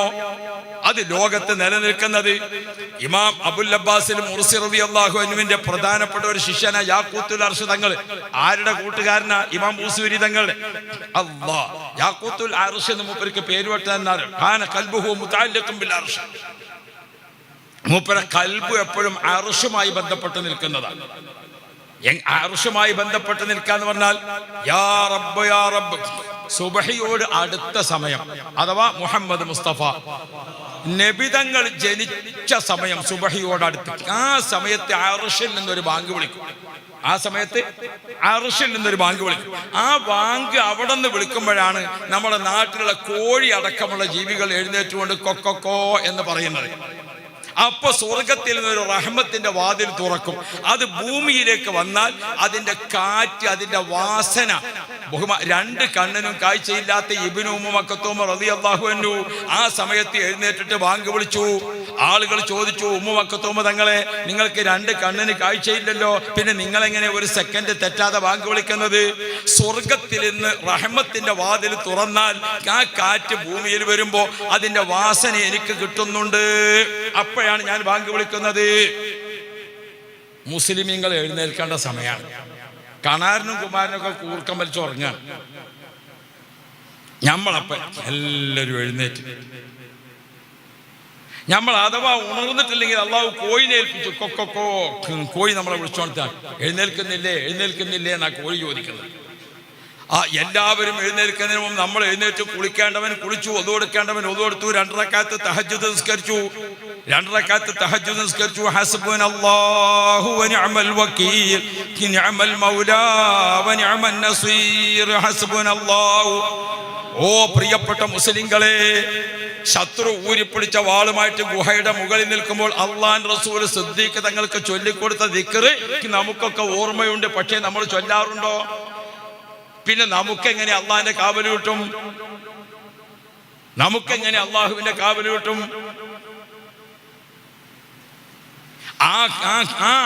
ഇമാം ബൂസൂരി തങ്ങളുടെ ആ ബാങ്ക് കേൾക്കുന്ന മഹാനാണ് ആര്? അർശിൽ നിന്ന് ബാങ്ക് കേൾക്കുന്ന ആളാരാണ്? യാഖൂത്തുൽ അർശ് തങ്ങൾ. അതുകൊണ്ട് ആ പേര് കിട്ടിയത് മൂപ്പർക്ക്. യാഖൂത്തുൽ അർശ് റളിയല്ലാഹു അൻഹു. സുബ്ഹാനല്ലാഹ്. ബഹുമാനപ്പെട്ട യാഖൂത്തുൽ അർശ് തങ്ങളുടെ ചരിത്രത്തിൽ കാണാം, അലക്സാണ്ടറിയ ഇസ്കന്ദരിയ പള്ളിയിൽ യാഖൂത്തുൽ അർശ് റളിയല്ലാഹു അൻഹു ദർസ് നടത്തിക്കൊണ്ടിരിക്കുക. ചുറ്റുഭാഗത്ത് ഇങ്ങനെ മുത്തഅല്ലിമീങ്ങൾ ഓതിക്കൊണ്ടിരിക്കുന്നുണ്ട്. അപ്പോ ഒരു പക്ഷി ആ പക്ഷി വന്നിട്ട് ഇങ്ങനെ ഈ റൗണ്ട് ചെയ്തിട്ട് ഇതിന്റെ ചുറ്റുഭാഗത്ത് കൂടെ ഇങ്ങനെ നടന്നു. ഇങ്ങനെ നടന്നുകൊണ്ടിരിക്കുന്ന സമയത്ത് എന്താണ്, ഇത് ബഹുമാനപ്പെട്ട AP ഉസ്താദിന്റെ ഹജ്ജ് കിതാബാണ്, മലയാളത്തിലുള്ള കിതാബ്. ഹജ്ജിന് പോകുന്നവർക്കും അടുത്ത വർഷം പോകാൻ ഉദ്ദേശിക്കുന്നവർക്കും ഒക്കെ ഇത് വാങ്ങി വായിച്ച് പഠിച്ചാൽ നല്ലതാണ്. ഇത് രണ്ടും ഉണ്ട്, കുട്ടിയുണ്ട് തള്ളിയുണ്ട്. ഇത് കൂടുതൽ പഠിക്കാൻ, ഇത് ഓരോ സമയത്തും നടക്കുമ്പോൾ നമുക്ക് ചൊല്ലാനുള്ള ദിക്ർ. തവാഫിന്റെ 1-ാമത്തേല് 2-ാമത്തേല് 3-ാമത്തേല് 4-ാമത്തേല് അങ്ങനെ സഅയിലും ഒക്കെ ചൊല്ലാനുള്ളത്. ഇൻഷാ അല്ലാഹ് വാങ്ങി വെച്ചാൽ എല്ലാവർക്കും നല്ലതാണ്. അള്ളാഹു കബൂലാക്കട്ടെ. അപ്പോ ഇരിക്കട്ടെ, ഞാൻ ഓർമ്മപ്പെടുത്തുന്നത് ഹബീബുന മുഹമ്മദ് മുസ്തഫ യാഖൂത്തുൽ അർശ് റളിയല്ലാഹു അൻഹു ദർസ് നടത്തിക്കൊണ്ടിരിക്കുമ്പോൾ ഒരു പക്ഷി ഇങ്ങനെ അങ്ങോട്ട് നോക്കി ഇങ്ങോട്ട് നോക്കി ഇങ്ങനെ ചുറ്റി നടന്നു. മൂപ്പർ നോക്കുന്നത് എന്താണ്? ഉസ്താദ് യാഖൂത്തുൽ അർശ് തങ്ങള് ഒരു 2 മിനിറ്റ് വിശ്രമിക്കാണിച്ചാൽ ഒരു കാര്യം പറയാൻ വേണ്ടി വന്നതാ പക്ഷി. ആ പക്ഷി എന്തിനു വന്നതാ? ഉസ്താദിനോട് ഒരു കാര്യം സംസാരിക്കാൻ വന്നതാ. മൂപ്പര അതബിൽ ഇങ്ങനെ ചുറ്റുഭാഗത്ത് ഇങ്ങനെ നിന്നിട്ട് എന്ത് ചെയ്തു? ബഹുമാനപ്പെട്ട യാഖൂത്തുൽ അർശ് തങ്ങൾ ദർസ് ഇങ്ങനെ ഒരു ചെറിയ സ്റ്റോപ്പ്. ആ പക്ഷി വേഗം യാഖൂത്തുൽ അർശ് തങ്ങൾ ചുമലിൽ ഇങ്ങനെ കയറി നിന്നിട്ട് ചെവിയിൽ ഒരു സ്വകാര്യം പറഞ്ഞു. ചുമലിൽ കയറി നിന്നിട്ട് ചെവിയിൽ ഒരു സ്വകാര്യം പറഞ്ഞു. അപ്പൊ മൂപ്പര് ചെവി ഇങ്ങനെ താഴ്ത്തി കേട്ടുകൊടുത്തു. ഉപ്പാപ്പാന്റെ അടുത്ത് പേരമക്കൾ വന്നാലുണ്ടല്ലോ ഇങ്ങനെ അതുപോലെ. അല്ലാഹു റബ്ബി. ആ സ്വകാര്യം പറഞ്ഞിട്ട് ആ പക്ഷി താഴെ ഇറങ്ങി. പക്ഷെ മൂപ്പര് പക്ഷി താഴെ ഇറങ്ങിയിട്ട് വീണ്ടും ഒന്നുകൂടി ചുമലിലേക്ക് കയറി. അപ്പൊ ഇങ്ങനെ ശ്രദ്ധിച്ചു കേട്ടു. അത് കേട്ടപ്പോൾ യാഖൂത്തുൽ അർശ് റളിയല്ലാഹു അൻഹു ഓതിക്കൊണ്ടിരിക്കുന്ന കിതാബ് പൂട്ടി ബഹുമാനപ്പെട്ടവർ ശിഷ്യന്മാരോട് പറഞ്ഞു, ഞാൻ കൈറോവിലേക്ക് പോവുകയാണ്. എന്തേ ഉസ്താദ് ഇത്ര അർജന്റ്? ഈ പക്ഷി എന്നോടൊരു സങ്കടം പറയുന്നുണ്ട്. കൈറോവിലെ പഴയ ജുമാഅത്ത് പള്ളിയുടെ ഒരു ഭാഗത്ത് ചെറിയ ഒരു കൂട് വെച്ചിട്ട് ഈ പക്ഷി അതിൽ താമസിക്കുകയാണ്. പക്ഷേ ആ പള്ളി വൃത്തിയാക്കാൻ വേണ്ടി ഏൽപ്പിച്ചിരിക്കുന്ന മുഅദ്ദിൻ, ആ പള്ളിന്റെ നോട്ടക്കാരൻ, അദ്ദേഹം ഈ പക്ഷി മുട്ടയിട്ടാൽ ഉടനെ ആ മുട്ട എടുത്തിട്ട് അദ്ദേഹം കൊണ്ടുപോകും. ഈ പക്ഷിയുടെ വർഗം നശിക്കുകയാണ് നാട്ടിൽ. കാരണം ഒറ്റ മുട്ടയും വിരിയിക്കാൻ കിട്ടുന്നില്ല. അത് അദ്ദേഹം എടുത്തു കൊണ്ടുപോകാൻ. ഈ പക്ഷി എന്നോട് സങ്കടം പറയുന്നത്, ഉസ്താദേ എനിക്ക് മക്കളില്ല, എനിക്ക് മക്കളില്ല, എന്റെ മുട്ട മുഴുവനും അദ്ദേഹം എടുത്തു കൊണ്ടുപോവുകയാണ്, ഒരു മുട്ട വിരിയിച്ചിട്ട് കുട്ടി ഉണ്ടാക്കാൻ പറ്റുന്നില്ല. അപ്പൊ ഞാൻ ആ പക്ഷിയോട് ആദ്യം പറഞ്ഞു, ഇൻഷാ അല്ലാ അതിന് ഞാൻ പരിഹാരം ഉണ്ടാക്കി തരാം. പക്ഷി താഴെ ഇറങ്ങിയിട്ട് വീണ്ടും എന്നോട് പറഞ്ഞു, എനിക്കതിന് പരിഹാരം വേഗം കിട്ടണം, ഞാൻ മുട്ടയിടാൻ സമയമായിട്ടുണ്ട്, ഈ പ്രാവശ്യം മുട്ടയിട്ടാലും എനിക്ക് വിരിയിക്കാൻ കിട്ടില്ലല്ലോ, ഇനി ഈ പക്ഷിയുടെ സങ്കടത്തിന് പരിഹാരമുണ്ടാക്കാതെ പറ്റില്ല. യാഖൂത്തുൽ അർശ് റളിയല്ലാഹു അൻഹു അവിടെ നിന്ന് എഴുന്നേറ്റു.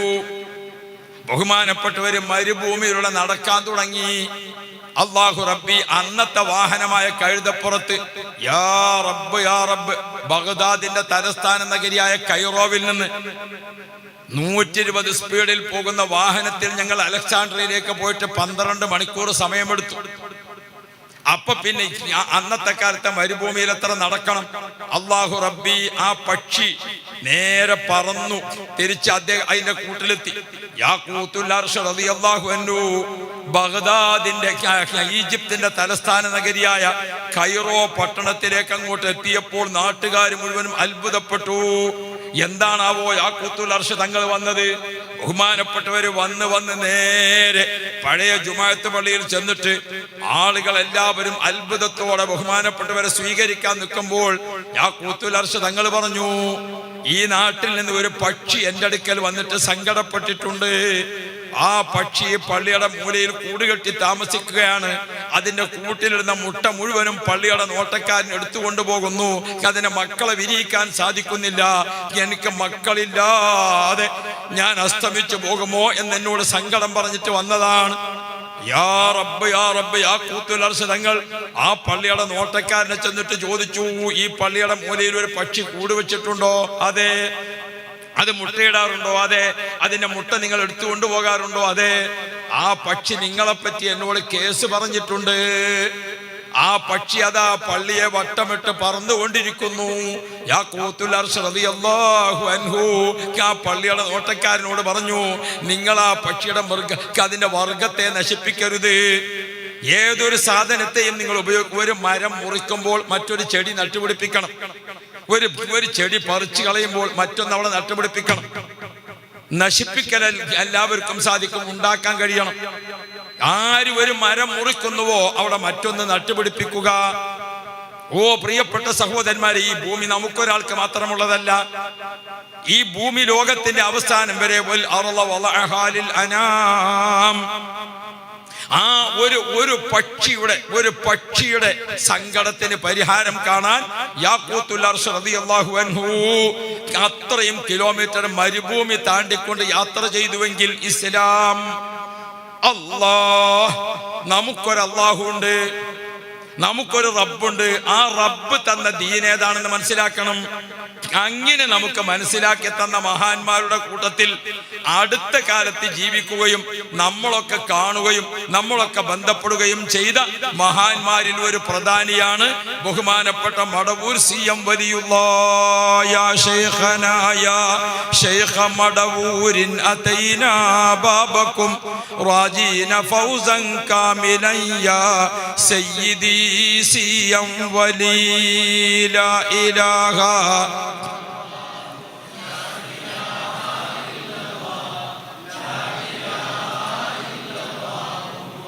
كنت قد أخفيت أمرك أولا ثم انتشر منك أنوار الولاية سيدي CM വലി لا إله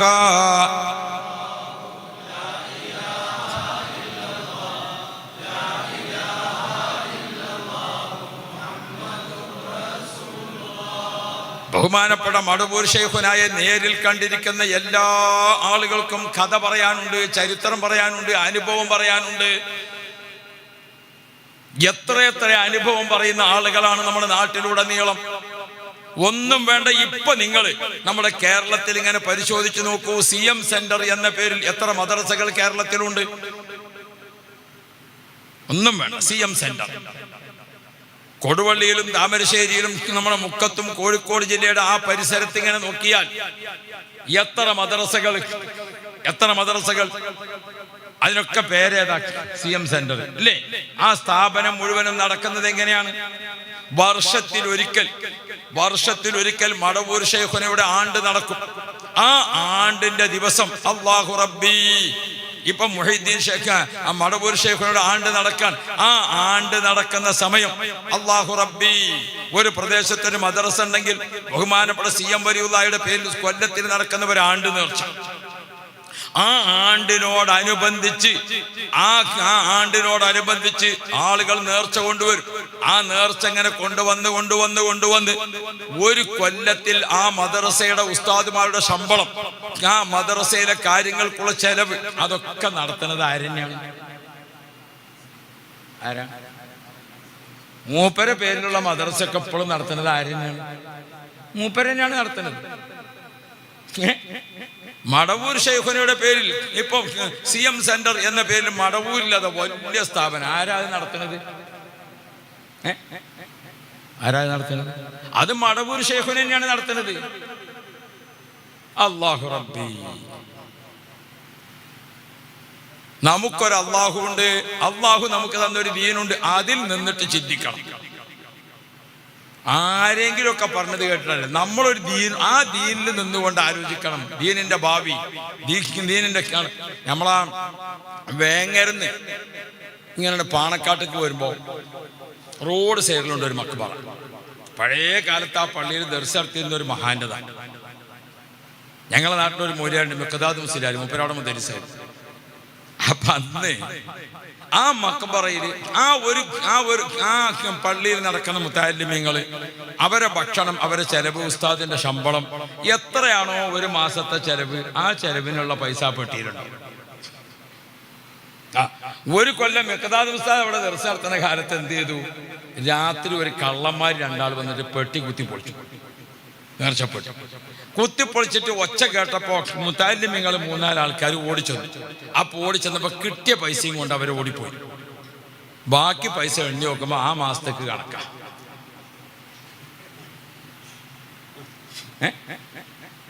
ഇവർ കൊണ്ടായ ബാക്കി പൈസ എണ്ണി നോക്കുമ്പോ ആ മാസത്തെ ചെലവിന് കണക്കാം. നമുക്കൊരു ദീൻ. എൻ്റെ ഉമ്മാക്കൊരു 80 വയസ്സൊക്കെ പ്രായമുള്ളപ്പോഴാണ് ഉമ്മാനെയും കൊണ്ട് ഹജ്ജിന് പോയത്. നമ്മളെ വീട്ടിന്റെ സിറ്റ് ഔട്ടിൽ അങ്ങോട്ടും ഇങ്ങോട്ടും ഇങ്ങനെ നടക്കാൻ ഉമ്മാക്ക് പ്രയാസമാണ്. പ്രത്യേകിച്ച് കുട്ടികളൊക്കെ ഇങ്ങനെ ഉമ്മമാര് നടക്കുമ്പോൾ കുട്ടികളിങ്ങനെ കൈ പിടിച്ചിട്ട് കുട്ടിനെ എടുക്കാൻ വേണ്ടി, കുട്ടിനെ എടുത്തിട്ട് നടക്കാൻ ഉമ്മാക്ക് തീരെ കഴിയൂല. അങ്ങനത്തെ സമയത്ത് ഉമ്മാൻ ഹജ്ജിനുണ്ട്. സുബ്ഹാന ജല്ല ജലാലു. ഹജ്ജിന് പോകാൻ വേണ്ടി വിചാരിച്ച ആൾക്കാർ, എനിക്ക് സുഖമില്ല, ഊരവേദനയാണ്, പല്ലുവേദനയാണ്, ഒരു വേദനയും ഹജ്ജിന് തടസ്സമല്ല, അള്ളാഹു കാക്കട്ടെ. പക്ഷെ പോകാൻ വിചാരിക്കണം. ഞാൻ ഇന്നാളെ ഒരാൾ തെറ്റി, നല്ല പൈസക്കാരൻ, അത്യാവശ്യം ഒരജ്ജല്ല 10 ഹജ്ജ് ചെയ്യാനുള്ള പൈസ ഉണ്ട്. പക്ഷെ അയാൾ ഹജ്ജിന് പോയിട്ടില്ല. എന്തേ? അയാൾ ആദ്യം മൂപ്പർക്ക് വീടുണ്ടാക്കാൻ, മൂപ്പരെ വീടുണ്ടാക്കി കഴിഞ്ഞപ്പോ മക്കൾക്ക് വീടുണ്ടാക്കാൻ, ഇപ്പൊ മക്കളെ വീട് കഴിഞ്ഞു, ഇനിയിപ്പൊ മോനിക്കൊരു വീടുണ്ടാക്കണം. അതും കൂടി കഴിഞ്ഞിട്ടാ മൂപ്പര് ഏതിന് പോകാൻ പരിപാടി? നിങ്ങൾ ആലോചിച്ചു, എവിടെയാണ് ദീനില് മക്കൾക്ക് വീടുണ്ടാക്കി കൊടുക്കേണ്ട കടമ? മക്കൾക്ക് വീടുണ്ടാക്കേണ്ടത് അവരല്ലേ, നമ്മളാ. നമുക്ക് പറ്റുമെങ്കിൽ സഹായിച്ചു കൊടുക്കുക, ചെയ്യണ്ടെന്നല്ല. ഇപ്പൊ ഇന്നത്തെ തലമുറയിൽ നമ്മളെ വാപ്പാരൊക്കെ മക്കൾക്കും അടുത്ത മക്കൾക്കും വേണ്ടി ആലോചിക്കുക. നിങ്ങൾക്കൊരു സംഗതി ആക്കണം, വേണമെങ്കിൽ ഹജ്ജിന് പോയിക്കോളെ. നമ്മളെക്കാളൊക്കെ സന്തോഷത്തിൽ മക്കൾ ജീവിക്കൂലേ? നമ്മളെ വാപ്പാരെക്കാട്ടിലും സുഖത്തിൽ നമ്മൾ ജീവിക്കണുണ്ടോ അല്ലേ? വാപ്പാര് ഞമ്മക്കും കൂടി കണക്കാക്കി ഉണ്ടാക്കിയ വീട് നമ്മൾ പൊളിച്ച് നന്നാക്കിയില്ലേ? നിങ്ങൾ പറയാതെ ഞാൻ അപ്പുറത്തേക്കാണ് പോകില്ല. പൊളിച്ചില്ലേ? പൊളിച്ച് മോഡൽ മാറ്റിയില്ലേ? ഒരു കാര്യം വാപ്പാര് മനസ്സിലാക്കുക, നമ്മള് മക്കളെ മക്കൾക്കും വേണ്ടി വീടുണ്ടാക്കിയിട്ട് ഇങ്ങ് കേൾക്കണം, നമ്മൾ മരിച്ചതിന്റെ 3-ാമത്തെ കൊല്ലം ഇതിന്റെ മോഡൽ മാറും. അത് ഒരു പൊളിച്ച് വേറെ ഉണ്ടാക്കും. ഹജ്ജിന് വേണമെങ്കിൽ പോളിക്ക് വീടുണ്ടാക്കി കുത്തിരിക്കണ്ട. മക്കൾക്കും വേണ്ടി വീട്, മക്കളെ മക്കൾക്ക് വീട്, പിന്നെ അതിന്റെ മക്കൾക്ക് വീട്. ഇത് ഹജ്ജിന് കാത്തു നിൽക്കണം. ഞാൻ താമസിക്കുന്നത് 40 സെന്റ് സ്ഥലത്താണ്. നിങ്ങളാരും ഒരു സഹായം വേണ്ടിയില്ല, അതിന് പറഞ്ഞതേ. അൽഹംദുലില്ലാ, നല്ല റാഹത്തുള്ള ജീവിതക്കാരനാണ്, അല്ലാഹു ഖൈറ് തരട്ടെ. ആ 40 സെന്റ് സ്ഥലത്തിന്റെ ഒരു മൂലക്ക് അങ്ങനെ ഒരു 3 സെന്റ് ഉണ്ട്. ഞാൻ ഈ 40 സെന്റ് വാങ്ങുന്ന കാലത്ത് സെന്റിന് 50,000 റുപ്യാണ്. സെന്റിന് 50,000 റുപ്യാണ്. ഇപ്പോ ഞാൻ അതിന് ആ ഭാഗത്തുള്ളൊരു 3 സെന്റ് സ്ഥലം അതെന്റെ അയൽവാസിക്ക് കിട്ടിയാൽ നല്ല ആവശ്യമുണ്ട്. ഇപ്പൊ അത് സെന്റിന് 2 ലക്ഷം കിട്ടും. സെന്റിന് എത്ര കിട്ടും? 2 ലക്ഷം കിട്ടും. അത് 40 വരെ കിട്ടുമോ? 3 സെന്റിനൊക്കെ ആകുമ്പോ എത്ര കിട്ടും? 3 സെന്റ് സ്ഥലം ഞാൻ കൊടുത്താൽ 10 ലക്ഷം ഉറുപ്പിക കിട്ടും. ആ 3 സെന്റാണ് കൊടുത്താൽ ഇപ്പത്തെ രീതിയിൽ സർക്കാരിൽ ഹജ്ജിന് പോകാൻ 4 ലക്ഷം ഉറുപ്പിക ആവും. എനിക്കും ഹജ്ജിന് പോകാം, ഭാര്യക്കും ഹജ്ജിന് പോകാം. ആകെ എത്ര കൊടുത്താൽ മതി? എനിക്ക് ഹജ്ജ് നിർബന്ധമാകുമല്ലേ? നിങ്ങൾ ഉണ്ടാകുന്ന നേരത്തെ സെന്റിന്റെ വില പറഞ്ഞപ്പോൾ നിങ്ങൾ കൂടിയാലോ. എനിക്ക് ഹജ്ജ് നിർബന്ധമാകുമല്ലേ? 10 വട്ടം നിർബന്ധമാവും.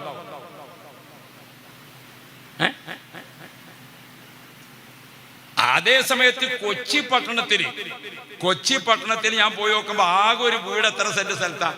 3 സെന്റ് സ്ഥലത്താണ്. ആ വീടും 3 സെന്റ് സ്ഥലവും വിൽക്കാണിച്ചാൽ എന്റെ 40 സെന്റ് വീട് വിറ്റാൽ കിട്ടുന്നതിലാണ് കിട്ടും. പക്ഷെ അത് വിറ്റ് അയാൾക്ക് ഹജ്ജ് നിർബന്ധമാകും ഇല്ല. എന്തുകൊണ്ട്? അയാൾ അത് വിറ്റാൽ അയാൾക്ക് താമസിക്കാൻ വീടുണ്ടാവില്ല. അപ്പൊ നമ്മളൊക്കെ ഒന്ന് ആലോചിക്കണം. അടുത്ത പള്ളിയിലെ വിവരമുള്ള ഒരു ഉസ്താദിനോട് പറയാം, ഉസ്താദെ ഇന്റെ സ്വത്ത് ഇങ്ങനെയൊക്കെയാണ്, ഇന്നെ മാതിരിയൊക്കെ ഉണ്ട്, എനിക്ക് ഹജ്ജ് നിർബന്ധമാകുമോ ഇല്ലേ എന്ന് അറിയൽ നല്ലതാണ്. ഇല്ലെങ്കിൽ നമ്മൾ എന്ത് ചെയ്യും? ഖബറിലേക്കാണ് ചെല്ലുമ്പോ വിവരം അറിയും. അള്ളാഹു തആല കാത്തു രക്ഷിക്കട്ടെ. നിങ്ങളിങ്ങനെ നോക്കി നമ്മളെ ആഖിറത്തിനെ പറ്റി നമ്മൾ തന്നെ ആലോചിക്കണം. ഇന്നാൾത്തേരി നമ്മളെ നാട്ടില് ചെറുപ്പക്കാരനൊരാൾ മരിച്ചു. അയാൾക്ക് 2 കുട്ടികളാണ്. 2 കുട്ടികളാണ്. അപ്പൊ ആളുകളൊക്കെ പറയും, പടച്ചോനെ ആ കുട്ടികൾക്ക് ഇനി ആരാണ്? അപ്പൊ വേറെ ആൾക്കാർ പറയാം, ഓന്റെ ഭാര്യ ചെറുപ്പക്കാരത്തി പെണ്ണ, ആ പെണ്ണിന് ഇനി ആരാ? ആ പെണ്ണിന് ഇവിടെ അങ്ങനെ തന്നെയല്ലേ പറയാം? അല്ല നിങ്ങളാണെങ്കിൽ ആണെന്ന് പറയാം, അല്ലെങ്കിൽ അല്ലാതെ അങ്ങനെയല്ലേ നമ്മൾ പറയല്? എല്ലാവരും പറയുന്നത് ഇവിടെ ജീവിക്കുന്നവർക്ക് ആരാന്ന, ഇവനിക്ക് ഖബറിൽ ഇനി ആരാന്ന് ആരെങ്കിലും പറയലുണ്ടോ? ഉണ്ടോ? പടച്ചോനെ ആ ചെറുപ്പക്കാരൻ മരിച്ചു, ഓനിക്ക് ഖബറിൽ ഇനി ആരാ? അതാരെങ്കിലും പറയോ? ഈ മക്കൾക്ക് ഇവിടെ ആരൊക്കെ ഉണ്ട്? ഈ മക്കൾക്ക് ഇനി ആരെന്ന? മക്കൾക്ക് അളാപ്പുണ്ട്, മൂത്താപ്പുണ്ട്, അമ്മായിണ്ട്, ജ്യേഷ്ഠത്തിന്റെ, അയൽവാസികളുടെ മഹല്ല് കമ്മിറ്റി ഉണ്ട്, ICF ഉണ്ട്, മറ്റേ SYS ഉണ്ട്, മുസ്ലിം ജമാഅത്തിന്റെ, എല്ലാവരും ഉണ്ട്. ഖബറിൽ കിടക്കണവനാരാ? നമ്മളൊരു കാര്യം ഓർക്കണം, നമ്മളെ ഖബറിലേക്ക് നമ്മൾ ഒരുങ്ങണം. ഇപ്പൊ നമ്മൾ മയ്യത്ത് മുന്നിൽ കൊണ്ടുവന്ന് വെച്ചിട്ട് ഒരു പൊരുത്തപ്പെടിപ്പിക്കലുണ്ടല്ലോ, ഇവിടെ ഇല്ല അത് അല്ലേ? അല്ലാഹു റബ്ബി, നമ്മളെ മുമ്പിലിരിക്കുന്ന ജനാസ പിലാക്കൊമ്പത്തെ ചേക്കുട്ടി എന്ന് പറഞ്ഞ ആളാണ്. അയാൾ ഈ നാട്ടിൽ കൂടെ ഈസ്റ്റ് വെസ്റ്റ് നടന്നതിന് ആളാണ്. അയാളുമായിട്ട് വാക്കടപാടുണ്ടെങ്കിൽ പൊരുത്തപ്പെടണം. അക്കടപാടുണ്ടെങ്കിൽ മഹമ്മദാജി, അക്കടപാടുണ്ടെങ്കിൽ മക്കളോട് ചോദിക്കണം. എൻ്റെ ഒരു സാധു മൊയ്ലാർ ഇന്നെപ്പോലെ ഒരാൾ പള്ളിയിൽ വന്നു, അയാളോട് ജോലി ഏറ്റെടുക്കുന്ന ഒരാൾ മരിച്ചു. അപ്പൊ അയാളോട് വന്നിട്ട് ഒരാൾ പറഞ്ഞു, മൂത്ത മകൻ മുഹമ്മദ് അലിയാണ്, അതുകൊണ്ട് ഏറ്റെടുത്തിക്കുന്ന കടപാടുകളൊക്കെ ഇയാൾ കാര്യമായിട്ട് എഴുന്നേറ്റ് ഹക്കടപാടുകളൊക്കെ പൊരുത്തപ്പെടണം, വാക്കടപാടൊക്കെ പൊരുത്തപ്പെടണം. ഹക്കടപാടുണ്ടെങ്കിൽ മൂത്ത മകൻ മുഹമ്മദ് അലിയോട് ചോദിക്കണം എന്ന് പറഞ്ഞു. അപ്പൊ 2ാമത്തെ സ്വപ്നം ഒരാൾ പറഞ്ഞു, മുഹമ്മദ് അലി അവൻ തരാനുള്ള പൈസ തന്നാൽ മതി എന്ന് പറഞ്ഞു. അല്ലാഹു റബ്ബി, മുഹമ്മദ് അലി തന്നെ ഇവിടെ പൈസ കൊടുക്കാൻ ഇഷ്ടം പോലെ ആർക്കും കർമ്മങ്ങ കൊടുക്കലില്ല. പിന്നെ ഓനെ ഇപ്പൊ ബാപ്പാൻ്റെ ഏൽപ്പിച്ചു. അപ്പൊ ഒരാൾ പറഞ്ഞു, ഓൻ തരാള് തന്ന മുഹമ്മദ് അലിനെ കണ്ട് മരിക്കാൻ നിൽക്കണ്ട, അവനാൻ തന്നെ ഒരുങ്ങിക്കോളി, അള്ളാഹു തആല ഖൈറ് തരട്ടെ. മക്കൾക്ക് വീടുണ്ടാക്കിയിട്ട് ആ വീട് പണി പൂർത്തിയാക്കാൻ നിൽക്കാണ്. ഏതിന്? ഹജ്ജിന് പോകാൻ. എന്താണ് മുഅ്മിനീങ്ങളെ നമ്മൾ വിചാരിക്കും? അങ്ങനത്തെ ഞമ്മക്ക് ഭരണം മാറുമ്പോ പേടിയുണ്ടാവും, മറ്റൊരു പേടിയുണ്ടാവും. അപ്പൊ നമ്മൾ കുട്ടികളെ പറഞ്ഞ് പേടിപ്പിക്കാണ്. ഇന്ത്യ മുസ്ലിമുകളെ കാര്യം കുറച്ച് അങ്ങനെ തന്നെയാണ്.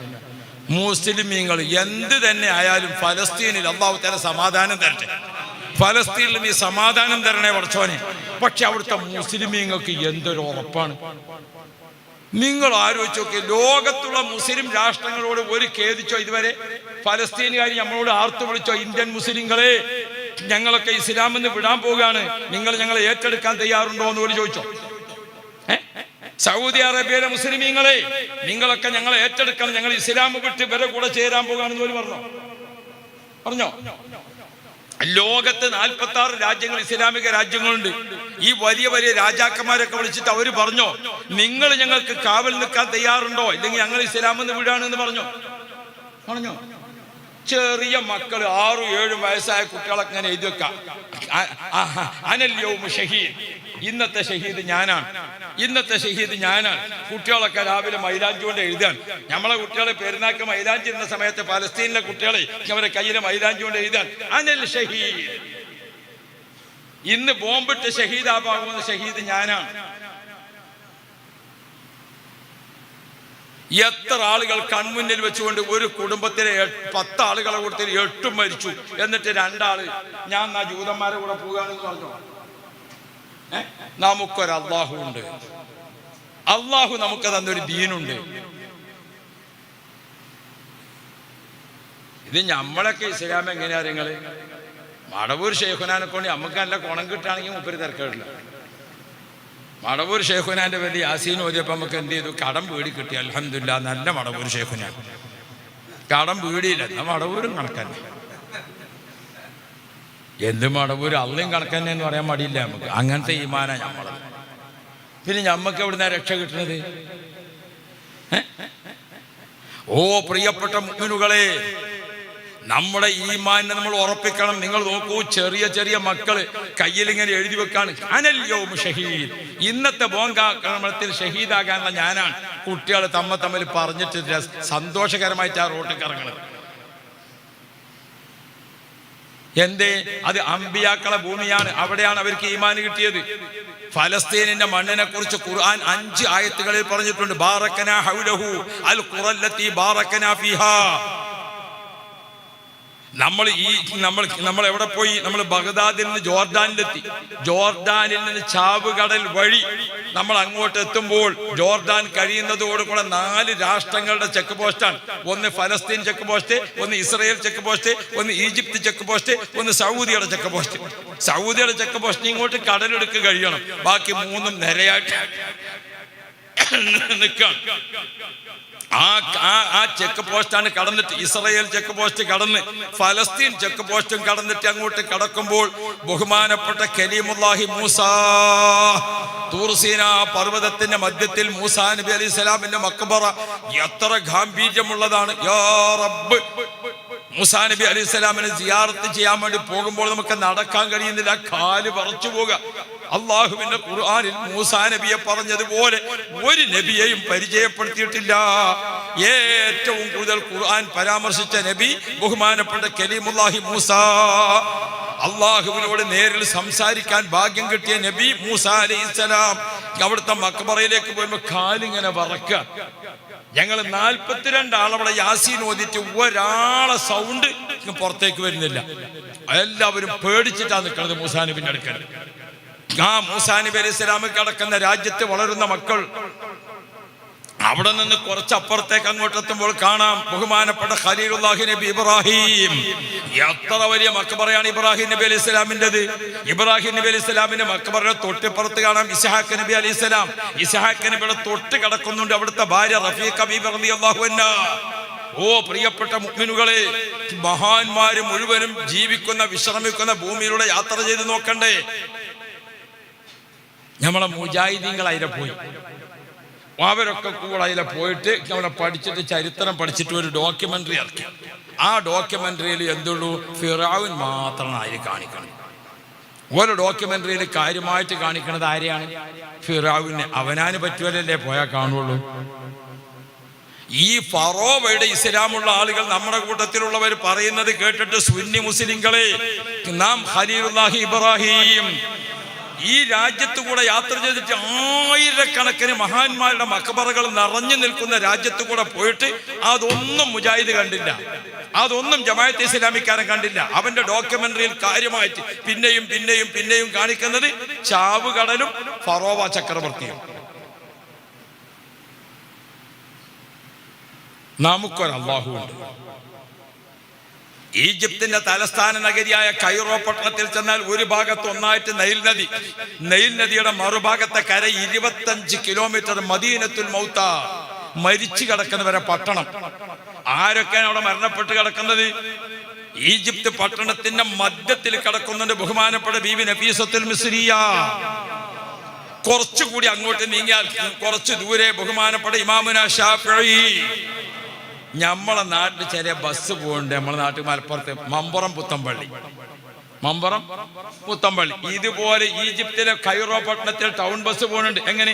ഇമാം ഷാഫി നഫീസത്തുൽ മിസ്രിയ, അതാണ് ബസ്സിന്റെ ബോർഡ്.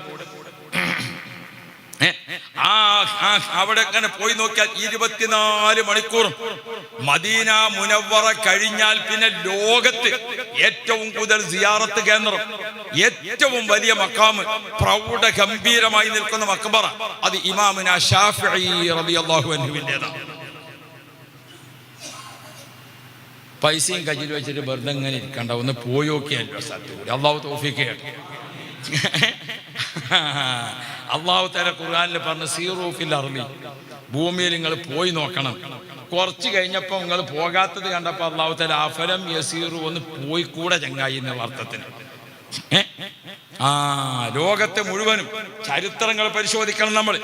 ആരെങ്കിലുമൊക്കെ നമുക്കൊരു ഈമാനുണ്ട്, നമുക്കൊരു അള്ളാഹു ഉണ്ട്, അത് മനസ്സിലാക്കി തന്ന മഹാന്മാര് അള്ളാഹു റബ്ബി, അതാണല്ലോ മഹാന്മാര്. എപ്പോഴും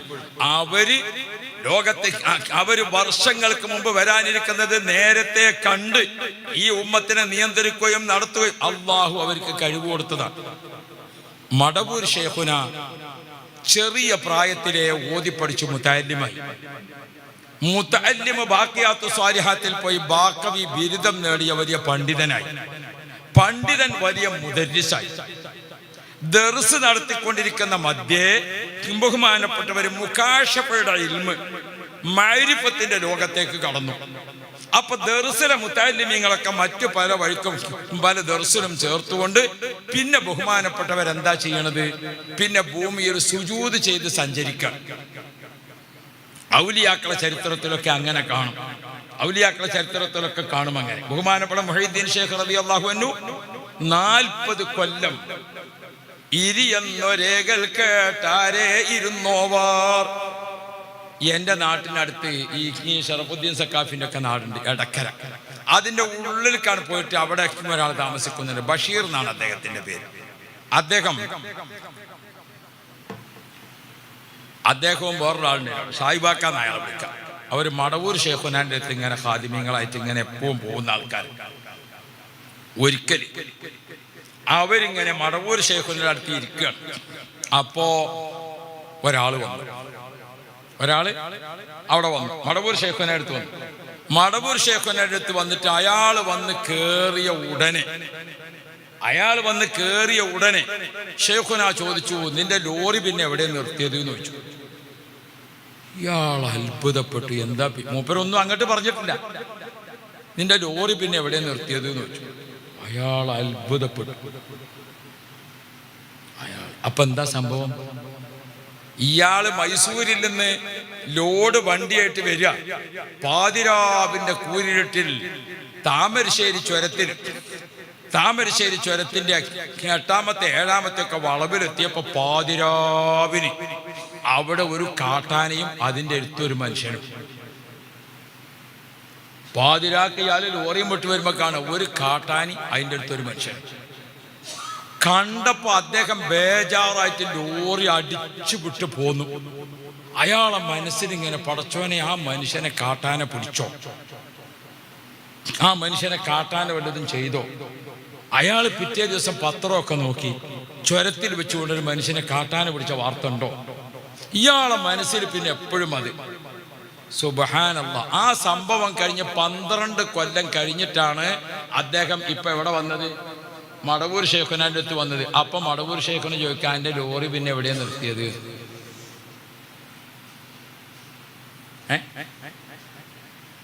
ആ കാട്ടാനയുടെ കൂടെ അന്ന് അവിടെ താമസിച്ച് കണ്ടത് ആരായിരുന്നു? മടവൂർ ശൈഖുന. അക്കാലത്ത് ദർസൊക്കെ നിർത്തിയിട്ട് പിന്നെ മൂപ്പരെന്തായിരുന്നു? പിന്നെ സുജൂദ് ചെയ്ത് നടക്കാം. അള്ളാഹുവിന്റെ ഭൂമിയിൽ ചില പ്രത്യേക സ്ഥലങ്ങളിൽ ബഹുമാനപ്പെട്ടവർ സുജൂദ് ചെയ്തു. ആ സുജൂദ് ചെയ്ത സ്ഥലങ്ങളിലെല്ലാം ഇന്ന് ഒരു പക്ഷേ പള്ളിയുണ്ട്, അല്ലെങ്കിൽ അവിടെ മദ്രസയുണ്ട്, അല്ലെങ്കിൽ അവിടെ സുന്നി സെന്റർ ഉണ്ട്, അല്ലെങ്കിൽ അവിടെ മർക്കസ് ഉണ്ട്. ബഹുമാനപ്പെട്ട ശൈഖുന AP ഉസ്താദ് മടവൂർ ശൈഖുനയെ പറ്റി എഴുതിയത് നിങ്ങൾ ആരെങ്കിലും വായിച്ചോ?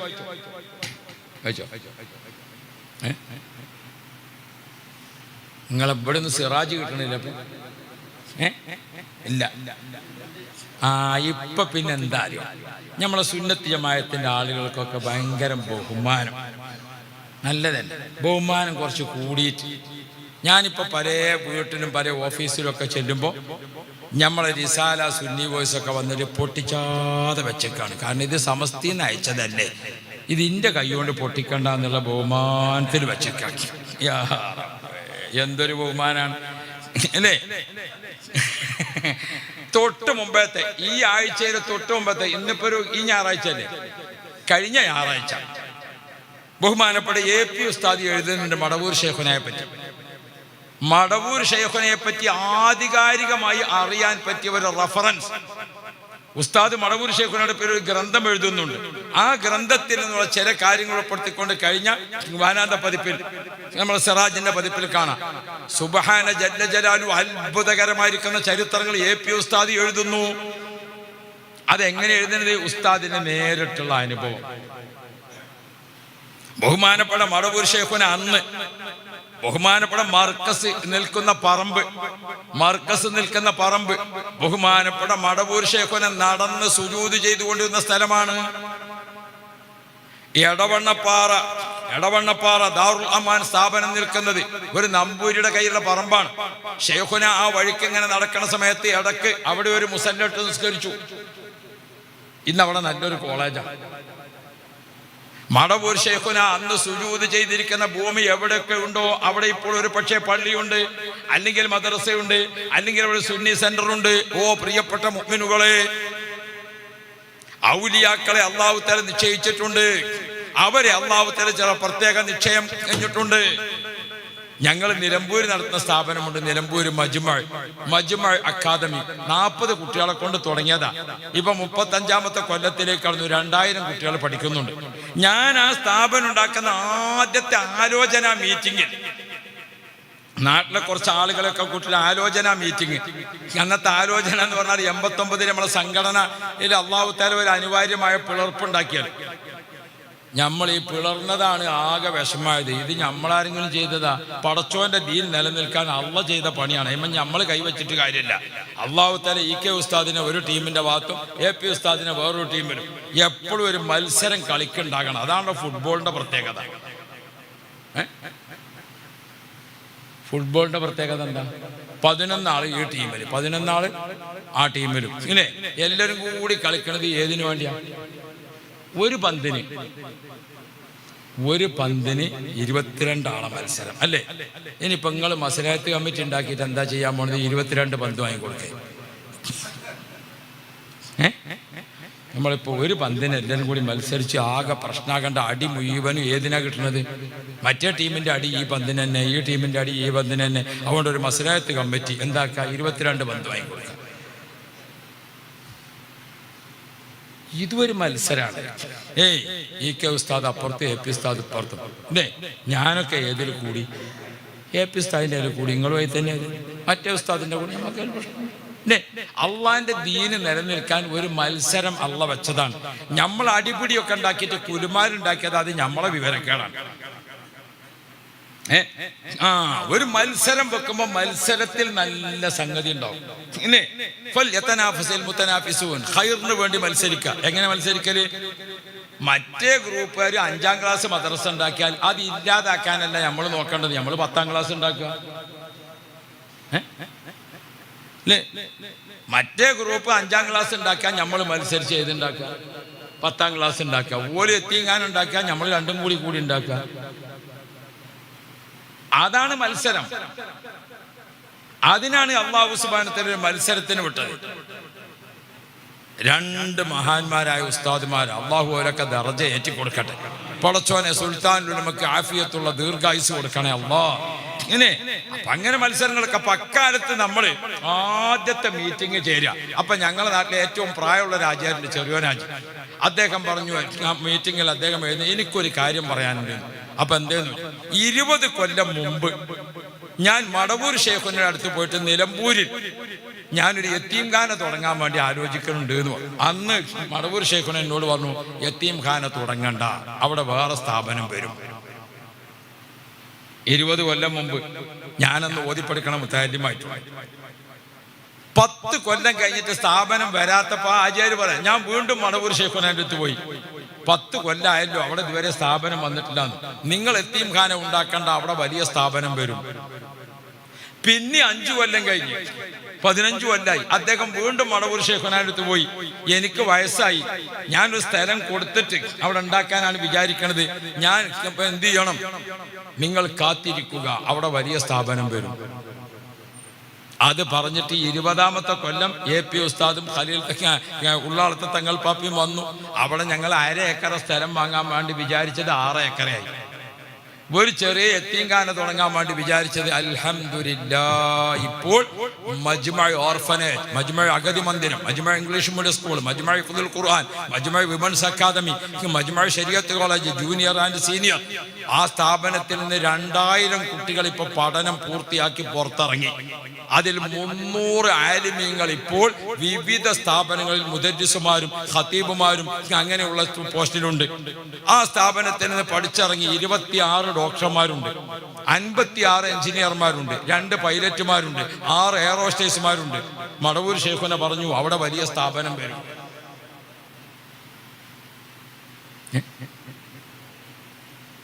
നമുക്ക് മുറുകെ പിടിക്കാൻ ഇവിടെ ആളുകളുണ്ട്. അപ്പൊ ഞാൻ ഇവിടേക്കൊക്കെ വന്നതിന്റെ അജിനുണ്ടായി കൊടുത്തതാണ്. അത് നിങ്ങൾ മറന്നു?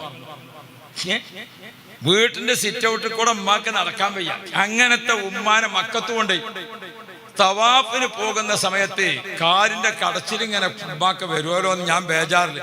അങ്ങനെ ഞങ്ങൾ തവാഫിന് പോകാൻ അങ്ങനെ നടന്നു വരുമ്പോ ഉമ്മ എന്നോട് പറഞ്ഞു, മോനെ ആ പ്രാക്കൾക്ക് ഭക്ഷണം കൊടുക്കാൻ വേണ്ടി 2 പൊതി ഗോതമ്പ് വാങ്ങുക.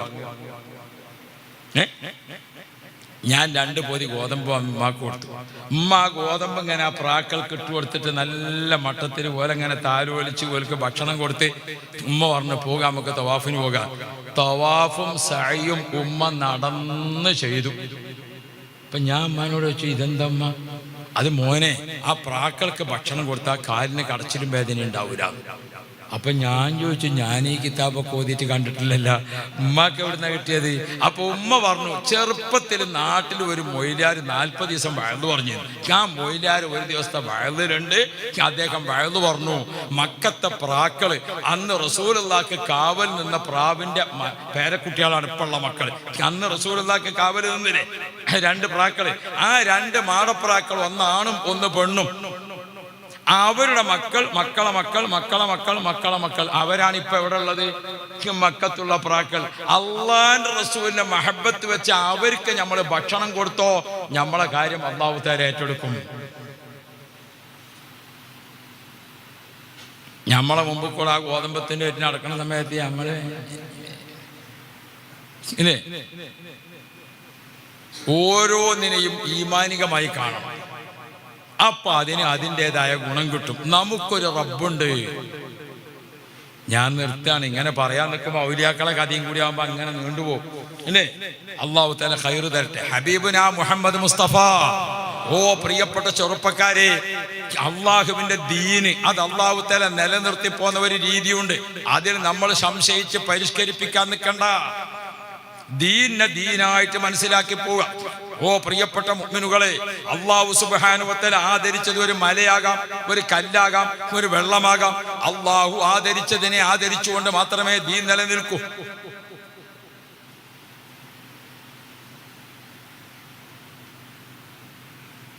കഅബ ശരീഫിൽ അൽ ഹജറു വൽ മഖാമു യാഖൂത്തും മിൻ യവാഖീത്തിൽ ജന്ന, ആ കിതാബ് ഒരു 400 പേജുണ്ടാവും.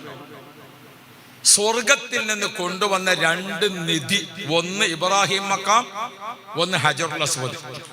യാഖൂത്തും മിൻ യവാഖീത്തിൽ ജന്ന, സ്വർഗത്തിൽ നിന്ന് കൊണ്ടുവന്ന 2 മാണിക്കക്കല്ലാണ്. എന്താണ് ഹജറുൽ അസ്വദ്? അല്ലാഹു സുബ്ഹാനഹു വ തആല അന്ന് നമ്മളൊക്കെ ഒരുമിച്ച് കൂട്ടിയത്. എവിടെ ഒരുമിച്ച് കൂട്ടിയത്? ആലമുൽ അർവാഹിൽ. നിങ്ങളൊക്കെ അവിടെ ഇല്ലായിരുന്നു? എന്നോട് നാളെ കോഴിക്കോട്ട് നിന്ന് ഒരാൾ കണ്ടിട്ട് പറഞ്ഞു, ഉസ്താദിനെ എവിടെയോ കണ്ട മാതിരി ഉണ്ടല്ലോ എന്ന്. ഞാൻ പറഞ്ഞ ആലമില്ല അറുവാഹിദ് നമ്മൾ രണ്ടാളും അടുത്തല്ലേ ഇരിക്കുന്നത്. ഉറപ്പുള്ള ഒരു സ്ഥലമല്ലേ പറയാൻ പറ്റുള്ളൂ. അല്ലേ? അള്ളാഹു നമുക്ക് ഖൈറ് തരട്ടെ. ആലമില്ല അറുവാഹിദ് റൂഹുകളെ മുഴുവൻ ഒരുമിച്ച് കൂട്ടിയിട്ട് അള്ളാഹു തആല ചോദിച്ചു, കാലു എന്ത് ചോദിച്ചു? അലസ്തു ബിറബ്ബിക്കും, ഞാൻ നിങ്ങളുടെ റബ്ബല്ലയോ? അള്ളാഹു തആല നമ്മളോട് എന്ത് ചോദിച്ചു? ഭൂമിക്ക് അയക്കണതിന്റെ മുമ്പ് നമ്മളോട് ചോദിച്ചു, അലസ്തു ബിറബ്ബിക്കും, ഞാൻ നിങ്ങളുടെ റബ്ബല്ലയോ? എന്നെ റബ്ബായി അംഗീകരിച്ച് ജീവിക്കാൻ നിങ്ങൾ തയ്യാറല്ലേ? കാലു ബലാ, നമ്മളെല്ലാവരും എന്തു പറഞ്ഞു? അതെ, ഞങ്ങൾ റബ്ബായി അംഗീകരിച്ചോളാം. അപ്പൊ ഉടനെ തന്നെ അത് മലക്കുകൾ എഴുതി. ആ എഴുതിയ കടലാസ്, ആ റെക്കോർഡ് സ്വർഗത്തിൽ നിന്ന് ഒരു കല്ലിനെ വിളിച്ചു. ആ കല്ലിനോട് ഇഫ്താഹ് ഫാക്ക, വാ തുറക്കുന്നു. ആ കല്ലിങ്ങനെ പിളർന്നു. ആദ്യം ഈ രേഖ ആ കല്ലിന്റെ ഉള്ളിലവിടെ വെച്ചു. അൽഹംദുലില്ലാ, ജനങ്ങൾ ഭൂമിയിൽ വന്നു. ഭൂമിയിലെ ജനങ്ങൾക്ക് ഇബാദത്തിനായിട്ട് കഅബ ശരീഫ് നിർമ്മിച്ചു. അപ്പൊ അല്ലാഹു തആല ആ രേഖ എവിടേക്കാണ് കൊടുത്തയച്ചു? ലോക മുസ്ലിങ്ങൾക്ക് കേന്ദ്രമായ കഅബ ശരീഫിലേക്ക് കൊടുത്തയച്ചു. ഇപ്പോൾ കഅബ ശരീഫിലെ ഹജറുൽ അസ്വദിൽ ഏതുണ്ട്? നമ്മുടെ അടിയാധാരം. നമ്മുടെ ഏതുണ്ട്? നമ്മൾ അള്ളാഹിനോട് അന്ന് പറഞ്ഞേക്കണ അലസ്തു ബിറബ്ബിക്കും ഖാലു ബലാ, ഞങ്ങൾ റെഡിയാണ്. അപ്പൊ ഇതേതാ? അടിയാധാരം. ആധാരം എവിടെ? ആധാരം നമ്മളെ കൽബിലാണ്. അഷ്ഹദു അല്ലാ ഇലാഹ ഇല്ലല്ലാഹ് വ അഷ്ഹദു അന്ന, ഇത് ആധാരം. ഇതേതാ? ഇത് ആധാരം. ഇത് ഒരു രജിസ്റ്റർ നടക്കണമെങ്കിൽ രണ്ട് ആധാരം ഒത്തു നോക്കണ്ടേ? നിങ്ങൾ ഒന്നിരിക്കൽ ഞാൻ എന്ന് പറയാം, അല്ലെങ്കിൽ ഇല്ല. അടിയാധാരം ഇപ്പോഴുള്ള ആധാരം നോക്കാതെ പുതിയൊരു രജിസ്റ്റർ നടക്കൂല. അതുകൊണ്ടാണ് ഇനി മനസ്സിലാക്കുക, നമ്മൾ കഅബ ശരീഫിൽ ഉംറക്ക് പോയാലും ഹജ്ജിന് പോയാലും ഉംറയുടെ ആദ്യത്തെ ഫർള് ഇഹ്റാം, രണ്ടാമത്തെ തവാഫ്. ഹജ്ജിന്റെ ഒരു ഫർള് ഇഹ്റാം, രണ്ടാമത്തെ അറഫയിൽ നിന്നിട്ട് എവിടെ വരണം? കഅബത്തിന്റെ തവാഫ്. അല്ലേ? ഹജ്ജിന് ഫർളത്തിന്, ഹജ്ജിന് 6 ഫർള്. 1 ഇഹ്റാം, 2 അറഫയിൽ നിൽക്കൽ, 3 കഅബ തവാഫ് ചെയ്യൽ, 4 സഅയ് ചെയ്യൽ, 5 മുടി മുറിക്കൽ, 6 തർത്തീബ് പ്രകാരം പൂർത്തിയാക്കൽ. ഹജ്ജിന് 4 ഫർള്, ഉംറക്ക് 4 ഫർള്. 1 ഇഹ്റാം ചെയ്യുക, 2 തവാഫ് ചെയ്യുക, 3 സഅയ് ചെയ്യുക, 4 മുടി മുറിക്കുക. അല്ലെ? ഇവിടെ ഒക്കെ ആദ്യം ഇഹ്റാം ചെയ്താൽ പിന്നെ ചെയ്യേണ്ടത് ഏതാ? തവാഫാണ്. തവാഫ് എവിടുന്നാ തുടങ്ങുക? ഹജറുൽ അസ്വദ് മുതൽ ഏതുവരെ? ഹജറുൽ അസ്വദ് വരെ. ഹജറുൽ അസ്വദ് മുതൽ ഹജറുൽ അസ്വദ് വരെ. കഅബം ഒരാൾ തവാഫ് ചെയ്താൽ, കഅബ ശരീഫ് ഒരാൾ തവാഫ് ചെയ്താൽ അവന് സ്വർഗം ഉറപ്പാണെന്ന് മുഹമ്മദ് മുസ്തഫ. അല്ലാഹു റബ്ബി. കഅബത്ത് എങ്ങനെ തവാഫ് ചെയ്ത് വരുമ്പോഴേ നിങ്ങൾ മനസ്സിലാക്കാം, ഇതാണ് കഅബ ശരീഫ്, ഇത് ഹജറുൽ അസ്വദ്, ഇത് ഹജറുൽ അസ്വദ്. തൊട്ടടുത്ത് ബാബുൽ കഅബ, കഅബത്തിന്റെ വാതിൽ, അതിന് തേഴതായ മുൽതസം, ചോദിച്ചതൊക്കെ കിട്ടുന്നത്. ഇതൊരു ചെറിയ കെട്ട് ഹിജ്ർ ഇസ്മായിൽ, ഹാജർ ബീബി റളിയല്ലാഹു അൻഹ ഇസ്മായിൽ നബിയെയും ഓമനിച്ച് നിന്ന സ്ഥലം ഹിജ്ർ ഇസ്മായിൽ. ഇത് റുക്നുൽ യമാനി മുതൽ ഹജറുൽ അസ്വദ് വരെ 70,000 മലക്കുകൾ. 70,000 മലക്കുകൾ. അല്ലാഹ്.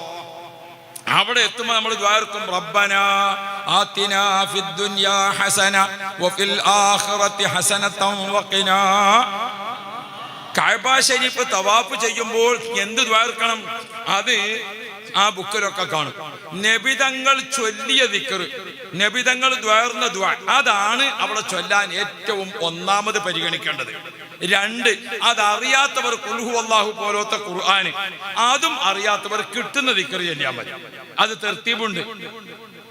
ചില ആളുകളൊക്കെ ചോദിക്കും, ഉസ്താദേ ഏത് ചൊല്ലിയാലും പോരെ, ഒറ്റടിക്ക് ഏത് ചൊല്ലിയാലും പോരെ എന്ന് വെച്ചാൽ ആന്ന് പറയാൻ പറ്റൂല. പിന്നെന്താ? അതിന് തർത്തീബുണ്ട്. തവാഫ് ചെയ്യുമ്പോൾ, സഅയ് ചെയ്യുമ്പോൾ അവിടെ ഏത് ചൊല്ലണം? നബിതങ്ങൾ ചൊല്ലിയ അതേ ദുആ, അത് പഠിക്കണം നമ്മൾ. അല്ലാഹു തൗഫീഖ് തരട്ടെ. അപ്പൊ നമ്മൾ എവിടുന്ന് എവിടുന്നാ തുടങ്ങണത്? ഹജറുൽ അസ്വദിന്റെ അവിടുന്ന് തുടങ്ങി, ഇങ്ങനെ തുടങ്ങിയിട്ട് വന്നിട്ട് 7ാമത്തെ പ്രാവശ്യം റുക്നുൽ യമാനി കഴിഞ്ഞ് ഹജറുൽ അസ്വദിലേക്ക് ഇങ്ങോട്ട് എത്തുന്നതിന്റെ മുമ്പ് മലക്കുകൾ വിളിച്ചു പറയും, മോനെ ഭാഗ്യവാൻ, നിന്റെ പേര് സ്വർഗത്തിലേക്ക് തന്നിരിക്കുന്നു. മോളെ ഭാഗ്യവതി, നിന്റെ പേര് അല്ലാഹു സ്വർഗത്തിലേക്ക് തന്നിരിക്കുന്നു. അതാണ് കഅബത്തിന്റെ തവാഫ്. അപ്പൊ ഞമ്മക്ക് സ്വർഗത്തിൽ ഒരു ബിൽഡിംഗ്, അല്ലാഹു റബ്ബി, സ്വർഗത്തിലെ ബിൽഡിംഗ് അതിങ്ങനെ ചെറുതായിട്ട് ചോദിക്കണ്ട. അള്ളാഹു റബ്ബി. ഇന്നാൾ മദ്രസക്ക് ഒരാൾ തെങ്ങ് കൊടുത്തു. അപ്പൊ മൊയ്ലാർ പറഞ്ഞു, പടച്ചോനെ ഇയാൾക്ക് ജന്നാത്തുൽ ഫിർദൗസ് കൊടുക്കണേ. അപ്പൊ അയാൾ പറഞ്ഞു, ഉസ്താദെ അവിടെ ഒന്നും എത്തിയിട്ടില്ലെങ്കിലും ഒരു കോണിക്കൂട്ടിലൊരു സ്ഥലം കിട്ടിയാലും മതിയെന്ന്. സ്വർഗത്തിൽ അങ്ങനെ ചോദിച്ചാൽ പോരാ. സ്വർഗം അള്ളാഹു റസൂൽ പറഞ്ഞത് നമ്മളോട്, സലുല്ലാഹൽ ഫിർദൗസ്, നിങ്ങൾ അള്ളാഹിനോട് ഫിർദൗസ് ചോദിക്കണേ മുഹമ്മദ് മുസ്തഫ. അള്ളാന്റെ കഅബത്തിങ്കൽ യഥാർത്ഥത്തിൽ പോയ വിശ്വാസിക്ക് ഫിർദൗസ് എന്ന സ്വർഗമാണ്. ആ സ്വർഗത്തിൽ ഒരു സീറ്റ് നമുക്ക് ഉറപ്പിക്കണമെങ്കിൽ ആദ്യം അടിയാധാരം നോക്കണം. അടിയാധാരം അതിനാണ് ഹജറുൽ അസ്വദിന്റെ അടുത്ത് വന്നത്. എന്നിട്ട് നമ്മൾ എന്താക്കണം? ആധാരം വെച്ച് നോക്കണം. ആധാരവും അടിയാധാരവും ഒരുമിച്ച് നിർത്തിയിട്ട് ഈ അടിയാധാരത്തിന്റെ അടുത്ത് വന്നിട്ട് ആധാരം വെച്ചുകൊണ്ട് കഅബത്തിലേക്ക് മുന്നിട്ട് ബിസ്മില്ലാഹി അല്ലാഹു അക്ബർ, ബിസ്മില്ലാഹി അല്ലാഹു അക്ബർ, ബിസ്മില്ലാഹി അല്ലാഹു അക്ബർ. ആധാരം അടിയാധാരം ഒന്ന് ഒത്തു നോക്കിയിട്ട് രേഖ പരിശോധിക്കണം. രേഖ ഇങ്ങനെ പരിശോധിച്ചൊക്കെ ക്ലിയർ ആക്കിയിട്ട് അല്ലാഹുമ്മ ഈമാനം ബിക വതസ്ദീഖൻ ബികിതാബിക വവഫാഅൻ ബിഅഹദിക വത്തിബാഅൻ ലിസുന്നതി നബിയിക മുഹമ്മദിൻ. اللهم إن هذا البيت بيتك والحرم حرمك والأمن أمنك والعبد عبدك وأنا عبدك وابن عبدك وهذا مقام العائذ بك من النار فحرم لحومنا وبشرتنا على النار. അല്ലാഹുവേ, നിന്നെ മാത്രം വിശ്വസിച്ച് മുത്തുനബി പഠിപ്പിച്ച ദീനനുസരിച്ച് ഇബ്രാഹിം നബിയുടെ മാർഗ്ഗം പിൻപറ്റിക്കൊണ്ട് ഞങ്ങളിതാ നിന്റെ കഅബ ശരീഫിൽ വന്നിരിക്കുന്നു. ഇത് നിന്റെ വീടാണ്, നിന്റെ വിശ്വസ്ത സ്ഥലമാണ്, നീ വിളിച്ചിട്ട് വന്നതാണ്. അല്ലാഹ്, ഇത് നരകത്തിൽ നിന്ന് മോചിപ്പിക്കുന്ന സ്ഥലമല്ലേ, ഇത് സ്വർഗം കിട്ടുന്ന ഇടമല്ലേ. ഞങ്ങളെ നീ നരകത്തിൽ നിന്ന് ഹറാമാക്കണേ, ഞങ്ങൾക്ക് സ്വർഗം തരണേ. അല്ലാഹു നമുക്കൊക്കെ ഭാഗ്യം തരട്ടെ. അല്ലാഹു നമുക്കൊക്കെ ഭാഗ്യം തരട്ടെ. ഹബീബുന മുഹമ്മദ് മുസ്തഫ. ഞങ്ങളെ നാട്ടിലുണ്ടായിരുന്നു OP അബൂബക്കർ മൗലവി എന്ന് പറഞ്ഞിട്ട് ഒരാൾ മരിച്ചുപോയി. ഇപ്പം അദ്ദേഹം ഇന്നത്തെ ഖത്തറിലും അബുദാബിയിലും ഒക്കെ ഉണ്ടായിരുന്നു. ലിവയിലുണ്ടായിരുന്നു കുറെ കാലം. ലിവ OP എന്ന് പറഞ്ഞു. അള്ളാഹു മഗ്ഫിറത്ത് കൊടുക്കട്ടെ. അയാള് ഒരു 40 കൊല്ലം മുമ്പ് കപ്പൽ പോയിരുന്ന കാലത്ത്, കപ്പലിൽ ഹജ്ജിന് പോയിരുന്ന കാലത്ത് ബഹുമാനപ്പെട്ടവർ നേരിട്ട് എന്നോട് പറഞ്ഞതാ. അദ്ദേഹം മടവൂർ ശൈഖുനാന്റെ അടുത്ത് പോയി. മടവൂർ ശൈഖുനാനൊക്കെ കാണാൻ വേണ്ടി ചെന്നപ്പോ ശൈഖുന മൂപ്പന്റെ വീട്ടിലിങ്ങനെ ആരോടും സംസാരിക്കാതൊക്കെ നിൽക്കണ കാല. ശൈഖുന അവர்கள் ഒരു ഉറുപ്പെടുത്തു കൊടുത്തു. മടവൂർ ശൈഖുന് ഒരു ഉറുപ്പെടുത്തു കൊടുത്തിട്ട് വന്നു ഹജ്ജിന് പോയിക്കോ. അയാളൊരു മദ്രസയിലെ ഉസ്താദാണ്. അയാളോട് മടവൂർ ശൈഖ് ഹജ്ജിന് പോയിക്കോ. മൂപ്പര് അവിടെ നിന്ന് ഇറങ്ങിയിട്ട് ഇപ്പൊ അടച്ചോനെ അക്കാലത്ത് മൂപ്പർ എന്ത് ചെയ്തു? അക്കാലത്ത് ബഹുമാനപ്പെട്ടവർ മടവൂർ ശൈഖുനാന്റെ ഓർഡർ പ്രകാരം എവിടെ പോയി? ബോംബെ പോയി. ബോംബെ പോയിട്ട് 2 മാസം ബോംബെയിൽ താമസിച്ചു. ഹജ്ജിന് പോകാൻ യാതൊരു വഴിയില്ല. മൂപ്പരെന്ത് ചെയ്തു? തിരിച്ച് നാട്ടിൽ തന്നെ വന്നു. തിരിച്ച് നാട്ടിൽ വന്ന് മടവൂർ ശൈഖുനാനെ കാണാൻ വേണ്ടി പോയി. ശൈഖുനെ കണ്ട ഉടനെ പറഞ്ഞു, നീ എന്തിനാണ് വന്ന്? നിന്നെ ഞാൻ ഹജ്ജിന് പറഞ്ഞാലേ പോ, ഹജ്ജിന് പോയിക്കോ. മൂപ്പര് 2ാമത് പോയി. ബോംബെ പോയിട്ട് അവിടെ നിന്നു. ഇനിയിപ്പോൾ തിരിച്ച് നാട്ടിലേക്കും പോരാൻ വെച്ചാൽ മക്കത്തേക്ക് പോകാൻ യാതൊരു വഴിയില്ല. ഹജ്ജിന് കിട്ടിയിട്ടല്ലാതെ കപ്പലിൽ പോകാൻ പറ്റും. ഇയാൾ കുടുങ്ങി. ഇങ്ങോട്ട് പോന്നാൽ മടവൂർ ശൈഖുനാനടുത്ത് പോകണം, അതിന് പറ്റൂല. അങ്ങോട്ട് പോകാൻ കിട്ടണില്ല. ഹജ്ജിന് പോകാൻ ഇനി 6 ദിവസം ബാക്കി നിൽക്കുമ്പോൾ അദ്ദേഹം പറയാം, ബോംബെയിലൊരു ഹോട്ടലിൽ സാധുക്കൾക്ക് ഭക്ഷണം കൊടുക്കരുത്. ബോംബെയിൽ ഹോട്ടലിൽ, അങ്ങനെ ഒരു ഹോട്ടലിൽ മൂപ്പര് ഭക്ഷണം കൊടുക്കാൻ പോകും. ഒരു ദിവസം മൂപ്പര് ഭക്ഷണം കഴിക്കാൻ വേണ്ടി ചെന്നപ്പോൾ അവിടുന്ന് ഹോട്ടലുകാരൻ പറഞ്ഞു, ഈ കൂട്ടത്തിൽ OP അബൂബക്കർ എന്ന് പറഞ്ഞ ആളുണ്ടോന്ന് വെച്ചു. ആ ഞാനാണ് എന്ന് പറഞ്ഞു. നിങ്ങളെ ചോദിച്ചുകൊണ്ട് സിംഗപ്പൂർക്കാരൻ ഒരു മുതലാളി ഇവിടെ വന്നിട്ടുണ്ട്. അല്ലാ, അയാൾ തേടി പിടിച്ചു. അപ്പൊ ഈ OP അബൂബക്കർ മൗലവി തൃക്കരിപ്പൂരിൽ മദ്രസ പഠിപ്പിച്ചിരുന്നു. മൂപ്പര് പഠിപ്പിച്ചിരിക്കുന്ന ഒരു കുട്ടിന്റെ വാപ്പയാണ് സിംഗപ്പൂരിൽ കച്ചവടം ചെയ്യണ മുതലാളി. മകൻ വാപ്പാക്ക് വീറടിച്ചിരിക്കണം, എൻ്റെ ഉസ്താദ് ഹജ്ജിന് പോകാൻ വേണ്ടി ബോംബെയിൽ വന്നിരിക്കണേ, വാപ്പൊന്ന് കാണണം, ബോംബെയിൽ പോകുമ്പോൾ തെരഞ്ഞു വന്നതാ. അയാള് വന്നു, സിംഗപ്പൂർ മുതലാളി വന്നു. OP അബൂബക്കർ മൗലവിനെ കണ്ടു. അദ്ദേഹത്തെ കൂട്ടി ഹജ്ജിന്റെ കപ്പലിന്റെ അടുത്ത് പോയി ടിക്കറ്റ് എടുത്തു. കപ്പലിനുള്ള പൈസ കെട്ടി എല്ലാം റെഡിയാക്കി. കപ്പൽ അവസാനം കപ്പൽ ഇങ്ങനെ പുറപ്പെടാൻ ആടി ഇളകി ഇങ്ങനെ നിൽക്കുന്ന സമയത്ത് OP അബൂബക്കർ മൗലവി കപ്പലിൽ മൂപ്പര് ഹജ്ജിന് പോയി. 1 ഉറുപ്പ്യ ആര് കൊടുത്തതാണ്? CM വലുതായി 1 ഉറുപ്പ്യ കൊടുത്തതാണ്. മൂപ്പര് കുടുങ്ങിയിട്ട് ഇങ്ങോട്ട് തിരിച്ചു വന്നു. 1 ഉറുപ്പ്യ ഉണ്ടെങ്കിൽ ഹജ്ജിന് പോകണമെന്ന്. ഇപ്പോ അന്നെ ഹജ്ജിന് പറഞ്ഞാൽ മഹാന്മാരാണ്. അനുഭവത്തെ നിഷേധിക്കാൻ പറ്റൂല. മുത്തുനബിനെ ഗർഭം ധരിച്ചത് ആമിന ബീവിയ, പ്രസവിച്ചത് ആമിന ബീവിയ. ആമിന ബീവിയാണ് പറയുന്നത്, എനിക്ക് ഗർഭത്തിന്റെ വേദന ഉണ്ടായിട്ടില്ല, എനിക്ക് സാധാരണ ഒരു ഗർഭിണിക്ക് ഉണ്ടാകുന്ന പ്രയാസം ഉണ്ടായിട്ടില്ല. അത് പറയേണ്ടത് ആരെന്നെയാണ്? ആമിന ബീവിയാണ് ആ അനുഭവം പറയുന്നത്. ഇപ്പൊ 1400 കൊല്ലം കഴിഞ്ഞിട്ട് മുജാഹിദീങ്ങൾ പറയാണ് വേദന ഉണ്ടായിട്ടുണ്ടാവും. അതിന് മറുപടി പറയാനല്ല, നല്ല ലോകത്തിൽ നിൽക്കുക, സന്തോഷത്തിൽ നിന്നിട്ട് ഒരു ചായ ഒക്കെ വാങ്ങിക്കൊടുത്ത് കോഴിക്കോട് കൊണ്ടുപോകുക. അങ്ങനെ കോഴിക്കോട് പോയാൽ 13-ാം നമ്പർ ബസ് ഉണ്ട്. അത് പിന്നെ മറ്റേ ഈ വഴിക്ക് പോണതാണ്. ഏത് വഴിക്ക്?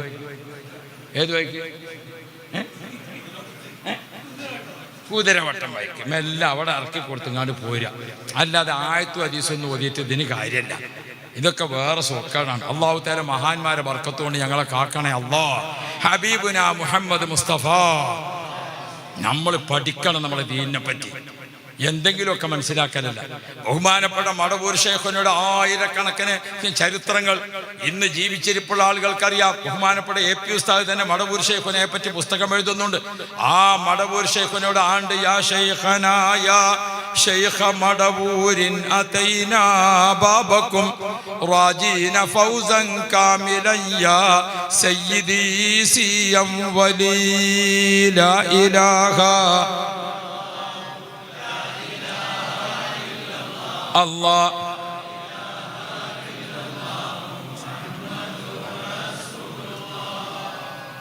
ഇവിടെ നമ്മുടെ ഈ പള്ളിയിൽ അൽഹംദുലില്ലാഹ് എത്ര മഹാന്മാര്.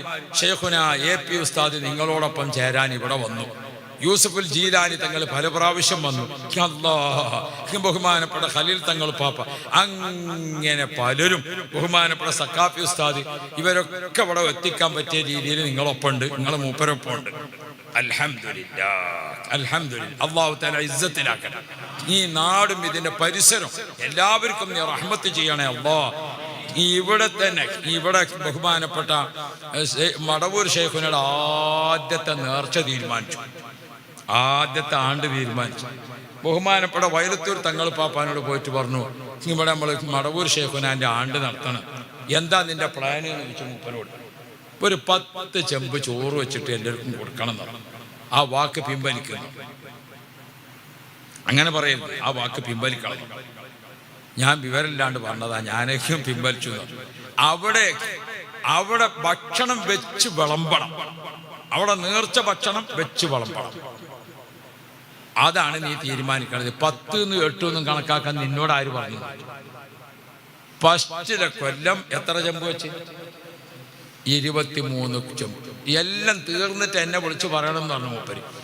23 ചെമ്പ് വെച്ചിട്ട് ആൾക്കാർക്ക് ഭക്ഷണം കൊടുത്തപ്പോൾ വയലത്തൂർ തങ്ങൾ പാപ്പ ചോദിച്ചു, അവിടെ നിന്നോട് ഞാൻ പറഞ്ഞില്ലേ നീ ചെമ്പ് കണക്കാക്കണ്ട.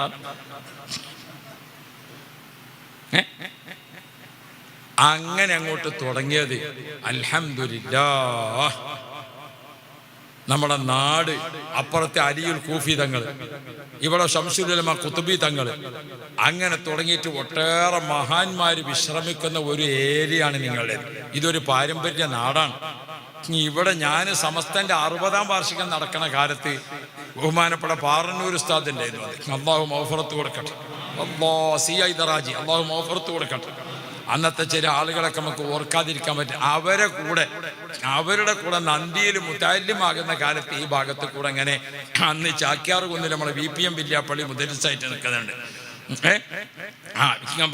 ബഹുമാനപ്പെട്ട അലി ബാഫക്കത്തങ്ങൾ, ഇങ്ങനെ ഇവരൊക്കെ കൂടെ അങ്ങനെ എന്താവും നമ്മൾ ഓരൊക്കെ കൂടെ ഇങ്ങനെ സാമിനുഹും കൽബുഹും എന്ന് പറഞ്ഞ മാതിരി ഇവരെ കൂടെ ഇങ്ങനെ നടക്കുന്ന കാലാണ്. അപ്പോൾ അന്നേ നമ്മളെ വലിയ വലിയ സംഗതിയൊക്കെ തീരുമാനിച്ചാൽ AP ഉസ്താദ് പറയും ഇങ്ങനെ ചൊക്കളി, പാറക്കടവ്, ഇങ്ങനെ ഈ പാനൂര് ഈ ഭാഗത്ത് കൂടെ ഇങ്ങനെ ഒരാഴ്ച പര്യടനം നടത്തിയിട്ട് ആണ് തിരിച്ചു പോയാൽ അൽഹംദുലില്ലാഹ്. ഒന്ന് ഈ ഭാഗം, രണ്ടാമത് പിന്നെ ഞങ്ങളെ മലപ്പുറത്ത് നമ്മളെ ചമ്മാട്, വേങ്ങര, ഈ 2 സ്ഥലത്ത് കൂടെ ഒരു പര്യടനം നടത്തിയാൽ 60-ാം വാർഷികത്തിനുള്ള ഫണ്ട് കിട്ടും. നല്ല പാരമ്പര്യമുള്ള വാപ്പാര മക്കളാണ് ഇവിടെ ഉള്ളത്. നല്ല മഹാന്മാരെ ആദരിച്ചുകൊണ്ടുള്ള ആ പാരമ്പര്യ ദീന് നിലനിർത്തി പോന്ന വാപ്പാരോടാണ് ഞാൻ പറയുന്നത്. നമ്മുടെ മക്കളെ നമ്മളൊന്നും പറഞ്ഞാൽ മക്കൾ കേൾക്കൂല എന്ന ഭാഗത്തേക്ക് നമ്മൾ തിരിയരുത്. മോനേന്ന് വിളിച്ചിട്ട് പറയാം, മോളേന്ന് വിളിച്ചിട്ട് പറയാം. ഇങ്ങനത്തെ സംഗതികൾക്കൊക്കെ അവരെ കൂട്ടുക. പ്രായമുള്ള ആൾക്കാർ അവർ ചെയ്യണതൊക്കെ മക്കൾക്ക് പറഞ്ഞു കൊടുക്കുക. ഞാൻ മടവൂർ ശൈഖുനയുടെ ആണ്ടിലേക്ക് 2 ചാക്ക് അരി കൊടുക്കുന്നുണ്ട്. ഞാൻ മടവൂർ ശൈഖുനയുടെ ആണ്ടിലേക്ക് ഒരു പോത്തിനെ വാങ്ങി കൊടുക്കുന്നുണ്ട്. ഞാൻ പള്ളിയിലേക്ക് ഒരു AC വെക്കാൻ വേണ്ടി കൊടുക്കുന്നുണ്ട്. ഞാൻ നേർച്ചക്ക് അത് സഹായിച്ചിട്ടുണ്ട്. അപ്പോഴാണ് മക്കൾക്ക് വാപ്പ ഇങ്ങനെ ചെയ്യാറുണ്ടായിരുന്നു, ഉമ്മ ഇങ്ങനെ ചെയ്യാറുണ്ടായിരുന്നു. ആ പാരമ്പര്യം അങ്ങനെ നിലനിർത്തി പോരണം. നിരീശ്വരവാദികളും യുക്തിവാദികളും മതയുക്തിവാദികളും മുനാഫിക്കുകളും ഒക്കെ നിറഞ്ഞ ഒരു കാലത്താണ് നമ്മൾ ജീവിക്കുന്നത്. നമ്മൾ മൂടി വെച്ചപ്പോ ഇല്ലാതെയാവൂല, നമ്മൾ മൂടി വെച്ചാൽ ഇല്ലാതെയാവും. ഇപ്പൊ ഈ വാട്സപ്പ് സംവിധാനമൊക്കെ വന്നപ്പോ എല്ലാം തന്നെ. മിഞ്ഞാന്ന് ഞാൻ നോക്കുമ്പോൾ ഒരു ചെറുപ്പക്കാരനും എന്റെ കൂട്ടുകാരനേക്ക് വാട്സപ്പ് അയച്ചിക്കണം, എടാ എൻ്റെ അടുത്ത് ഒരു ഇന്നാലില്ല ഉണ്ടെങ്കിൽ വേഗം അയച്ചോണ്ട, എൻ്റെ കുടുംബത്തിലൊരാൾ മരിച്ചിക്കണം. അല്ലാഹു റബ്ബേ, കുടുംബത്തിലെ ആൾ മരിച്ചു നോക്കുമ്പോൾ വാട്സപ്പിൽ ഇന്നാലില്ലായി തരികയാണ്. അപ്പൊ ഇത് നമ്മൾ മൂടി വെച്ചാൽ നിൽക്കണ കാലഘട്ടമല്ലല്ലോ. അപ്പൊ നമ്മൾ എന്ത് ചെയ്യണം? പഠിക്കേണ്ടത് പഠിക്കാനും കിട്ടേണ്ടത് കിട്ടാനും നമ്മുടെ മക്കൾക്ക് അവസരമുണ്ടാകണം. അല്ലാ, മക്കളെ കൊണ്ട് ഞങ്ങൾക്കും ഞങ്ങളെ കൊണ്ട് മക്കൾക്കും ഇസ്സത്ത് തരണേ അല്ലാ. ഈ വർഷം ഹജ്ജിന് പോകാൻ ഉദ്ദേശിച്ചവർക്ക് ഈ വർഷം തന്നെ ഭാഗ്യം നൽകണേ അല്ലാ, തൗഫീഖ് നൽകണേ അല്ലാ. ഞാനിങ്ങനെ അത്ഭുതപ്പെടും. 1995 ഞാൻ നമ്മളെ നാട്ടിൽ ആ സ്ഥാപനം ഉണ്ടാക്കിയപ്പോൾ അതിൻ്റെ ഒരു ആവശ്യത്തിന് വേണ്ടി ഒരു വിസിറ്റിംഗ് വിസ എടുത്തിട്ട് അബുദാബി പോയി. അബുദാബി പോയിട്ട് അവിടെ ആരും പരിചയമില്ല. അവിടെ പോയിട്ട് മർക്കസിന്റെ ഓഫീസിൽ ഇങ്ങനെ പോയി ഇരിക്കുക. ഒഴിഞ്ഞിരിക്കാൻ പിന്നെ അവിടെയല്ലേ പറ്റുള്ളൂ. അപ്പോൾ അവിടെ ഇങ്ങനെ ഇരിക്കുമ്പോൾ AP ഉസ്താദ് അന്ന് അവിടെ വന്നു. AP ഉസ്താദ് എന്നെ വന്ന് കണ്ടപ്പോ, കൂറ്റമ്പാറ നിങ്ങളെപ്പോഴും ഇവിടെ എത്തിയത്? ഞാൻ മിഞ്ഞാന്ന് വന്നിരിക്കണം ഉസ്താദ്. നിങ്ങളെ കിട്ടിയത് നന്നായി. ഈ അബുദാബിന്ന് 18 ആള് 20 ആളൊക്കെയാണ് ഇപ്പൊ ഹജ്ജിന് പോണത്. അതുകൊണ്ട് നിങ്ങൾ ഇവിടുന്ന് ഹജ്ജിന്റെ ക്ലാസ് എടുത്തിട്ട് ഇവിടുന്ന് അമീറായിട്ട് പോകണമെന്നാണ്. ഞാനാകെ ബേജാറായിപ്പോയി. ഞാൻ മക്ക കണ്ടിട്ടില്ല, മദീനയും കണ്ടിട്ടില്ല. അപ്പൊ ഞാൻ പറഞ്ഞു, ഉസ്താദെ മുന്നിൽ നടക്കുന്നതൊക്കെ വഴിയെങ്കിലും അറിയണ്ടേ? അതുകൊണ്ട് ഞാൻ മക്ക മദീന കണ്ടിട്ടില്ല, പിന്നെ ഞാനിങ്ങനെ അമീറായി പോണത്. അള്ളാഹു സഹായിക്കട്ടെ, അള്ളാഹു സാധിപ്പിച്ചു തരും, നിങ്ങൾ ഏറ്റെടുത്തോളി എന്ന് പറയും. ഉസ്താദ് പറയുകയാണെങ്കിൽ ഞാൻ ഏറ്റോളാം. അങ്ങനെ ആദ്യത്തെ ഹജ്ജിന് പോയി. ആ കൊല്ലം അവിടുന്ന് ക്ലാസ്സൊക്കെ കഴിഞ്ഞപ്പോൾ 50 ആളായി. പിറ്റേത്തെ കൊല്ലം ഉസ്താദ് റംസാനിൽ വിളിച്ചിട്ട് എന്നോട് പറഞ്ഞു അബുദാബിന്ന് ഹജ്ജിന് പോകണമെന്നാണ്. 3-ാമത്തെ കൊല്ലം പറഞ്ഞു, 4-ാമത്തെ കൊല്ലം പറഞ്ഞു. ഓരോ കൊല്ലവും നോമ്പിന്റെ ഒരു 15 ദിവസം മുമ്പ് ഉസ്താദിന്റെ ഒരു വിളി വരും, ഹജ്ജിന്റെ കാര്യം ശ്രദ്ധിക്കണം കേട്ടോ. അത് 95 തുടങ്ങിയതാണ്. കൊറോണന്റെ 2 സമയത്തല്ലാതെ തുടർച്ചയായിട്ട് അങ്ങനെ പോകാൻ ഉസ്താദിന്റെ ഒരു ദ്വാമങ്ങൾ ഇങ്ങനെ പോകുക. അള്ളാഹു തൗഫീക്ക് തരട്ടെ, അള്ളാഹു തൗഫീക്ക് തരട്ടെ. എൻ്റെ ഒരു സ്ഥിതി പറഞ്ഞാൽ, ഞാൻ കിതാബ് ഓതുന്ന സമയത്ത് എനിക്ക് ഹജ്ജിന്റെ ബാബ് ഓതി തന്നപ്പോൾ ഞാൻ ഉസ്താദിനോടാണ്, ഇതൊന്നും എനിക്ക് ഓതി തരണ്ട, എനിക്ക് ദിക്റും നിസ്കാരം മയ്യത്ത് നിസ്കാരമൊക്കെ ഓതി തന്നാൽ മതിയാണ്.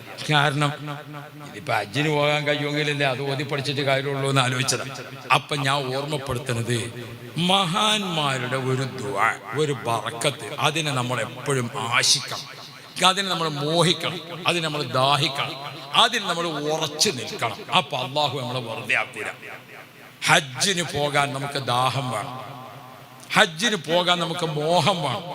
ഓട്ടോറിക്ഷക്കാരനോട് ചോദിച്ചു പോകല്ലേ ചോദിച്ചു, പോണെങ്കിൽ പോകാം, അങ്ങനെയായിട്ട് കാര്യമില്ല. ഞമ്മക്ക് എൻ്റെ മനസ്സിൽ വേണം. അള്ളാഹുവേ, ഈ വർഷം നിയ്യത്ത് ചെയ്തവർക്ക് ഈ വർഷം തന്നെ തൗഫീഖ് നൽകണേ അല്ലാ.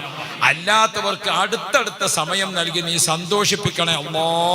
വെള്ളിയാഴ്ച രാവ് അള്ളാഹുവിന്റെ പള്ളി, അള്ളാഹുവേ, ഞങ്ങൾ നിന്റെ മഹാന്മാരെ മദ്ഹ് പറഞ്ഞ മജ്ലിസ് ഇവിടെ വെച്ചുകൊണ്ട് ഞങ്ങൾ ഹാജിമാർക്കൊരു ദുആ നടത്തുകയാണ്. അല്ലാ, ഞങ്ങളെ ദുആ നീ കബൂലാക്കണേ അല്ലാ, നീ സ്വീകരിക്കണേ അല്ലാ. ഞങ്ങളെ ആരെയും മക്കത്തുൽ മുക്കറമയും മദീന മുനവ്വറയും കാണുന്നതിന് മുമ്പ് മരിപ്പിക്കരുതേ അല്ലാ. എപ്പോഴും ദുആ ചെയ്യാം ഇൻഷാ അല്ലാഹ്. നമ്മളെ 1-2 സംഗതികൾ പറഞ്ഞ് എന്നിട്ട് നമുക്ക് ദ്വാരക്കാം. ഇന്ന് ആരാണ് പറയാനുള്ളത് അല്ലേ? ഇൻഷാ അല്ലാഹ്. സെക്രട്ടറി 1-2 കാര്യങ്ങൾ പറയാനുള്ളത് പറഞ്ഞ ഉടനെ ഇൻഷാ അല്ലാഹ് നമുക്ക് ഒരുമിച്ച് ദ്വാരക്കാം. മടവൂർ ഷെയ്ഖുനയുടെ മാസം, അതുപോലെ തന്നെ ഷെയ്ഖുന EK അസം മുസ്ലിയാരുടെ മാസം, അവരൊക്കെ പേരിൽ ഒരു ഫാത്തിഹ ഓതിയിട്ട് നമുക്കൊന്ന് ദ്വാരക്കാം. ഹാജിമാർക്ക് പ്രത്യേകം നമുക്ക് കൂട്ടി ഒന്ന് ദ്വാരക്കാം. 2 നിരക്ക്. എങ്ങനെ? ഈ കൊല്ലം പോകുന്നവർക്ക് ഈ കൊല്ലം പോകാൻ, അല്ലാത്ത നമുക്കൊക്കെ അടുത്തടുത്ത സമയങ്ങളിൽ പോകാൻ അള്ളാഹു വിധി കൂട്ടട്ടെ. ഇൻഷാ അല്ലാഹ് ഒരുമിച്ച് ദ്വാരന്നിറങ്ങാം.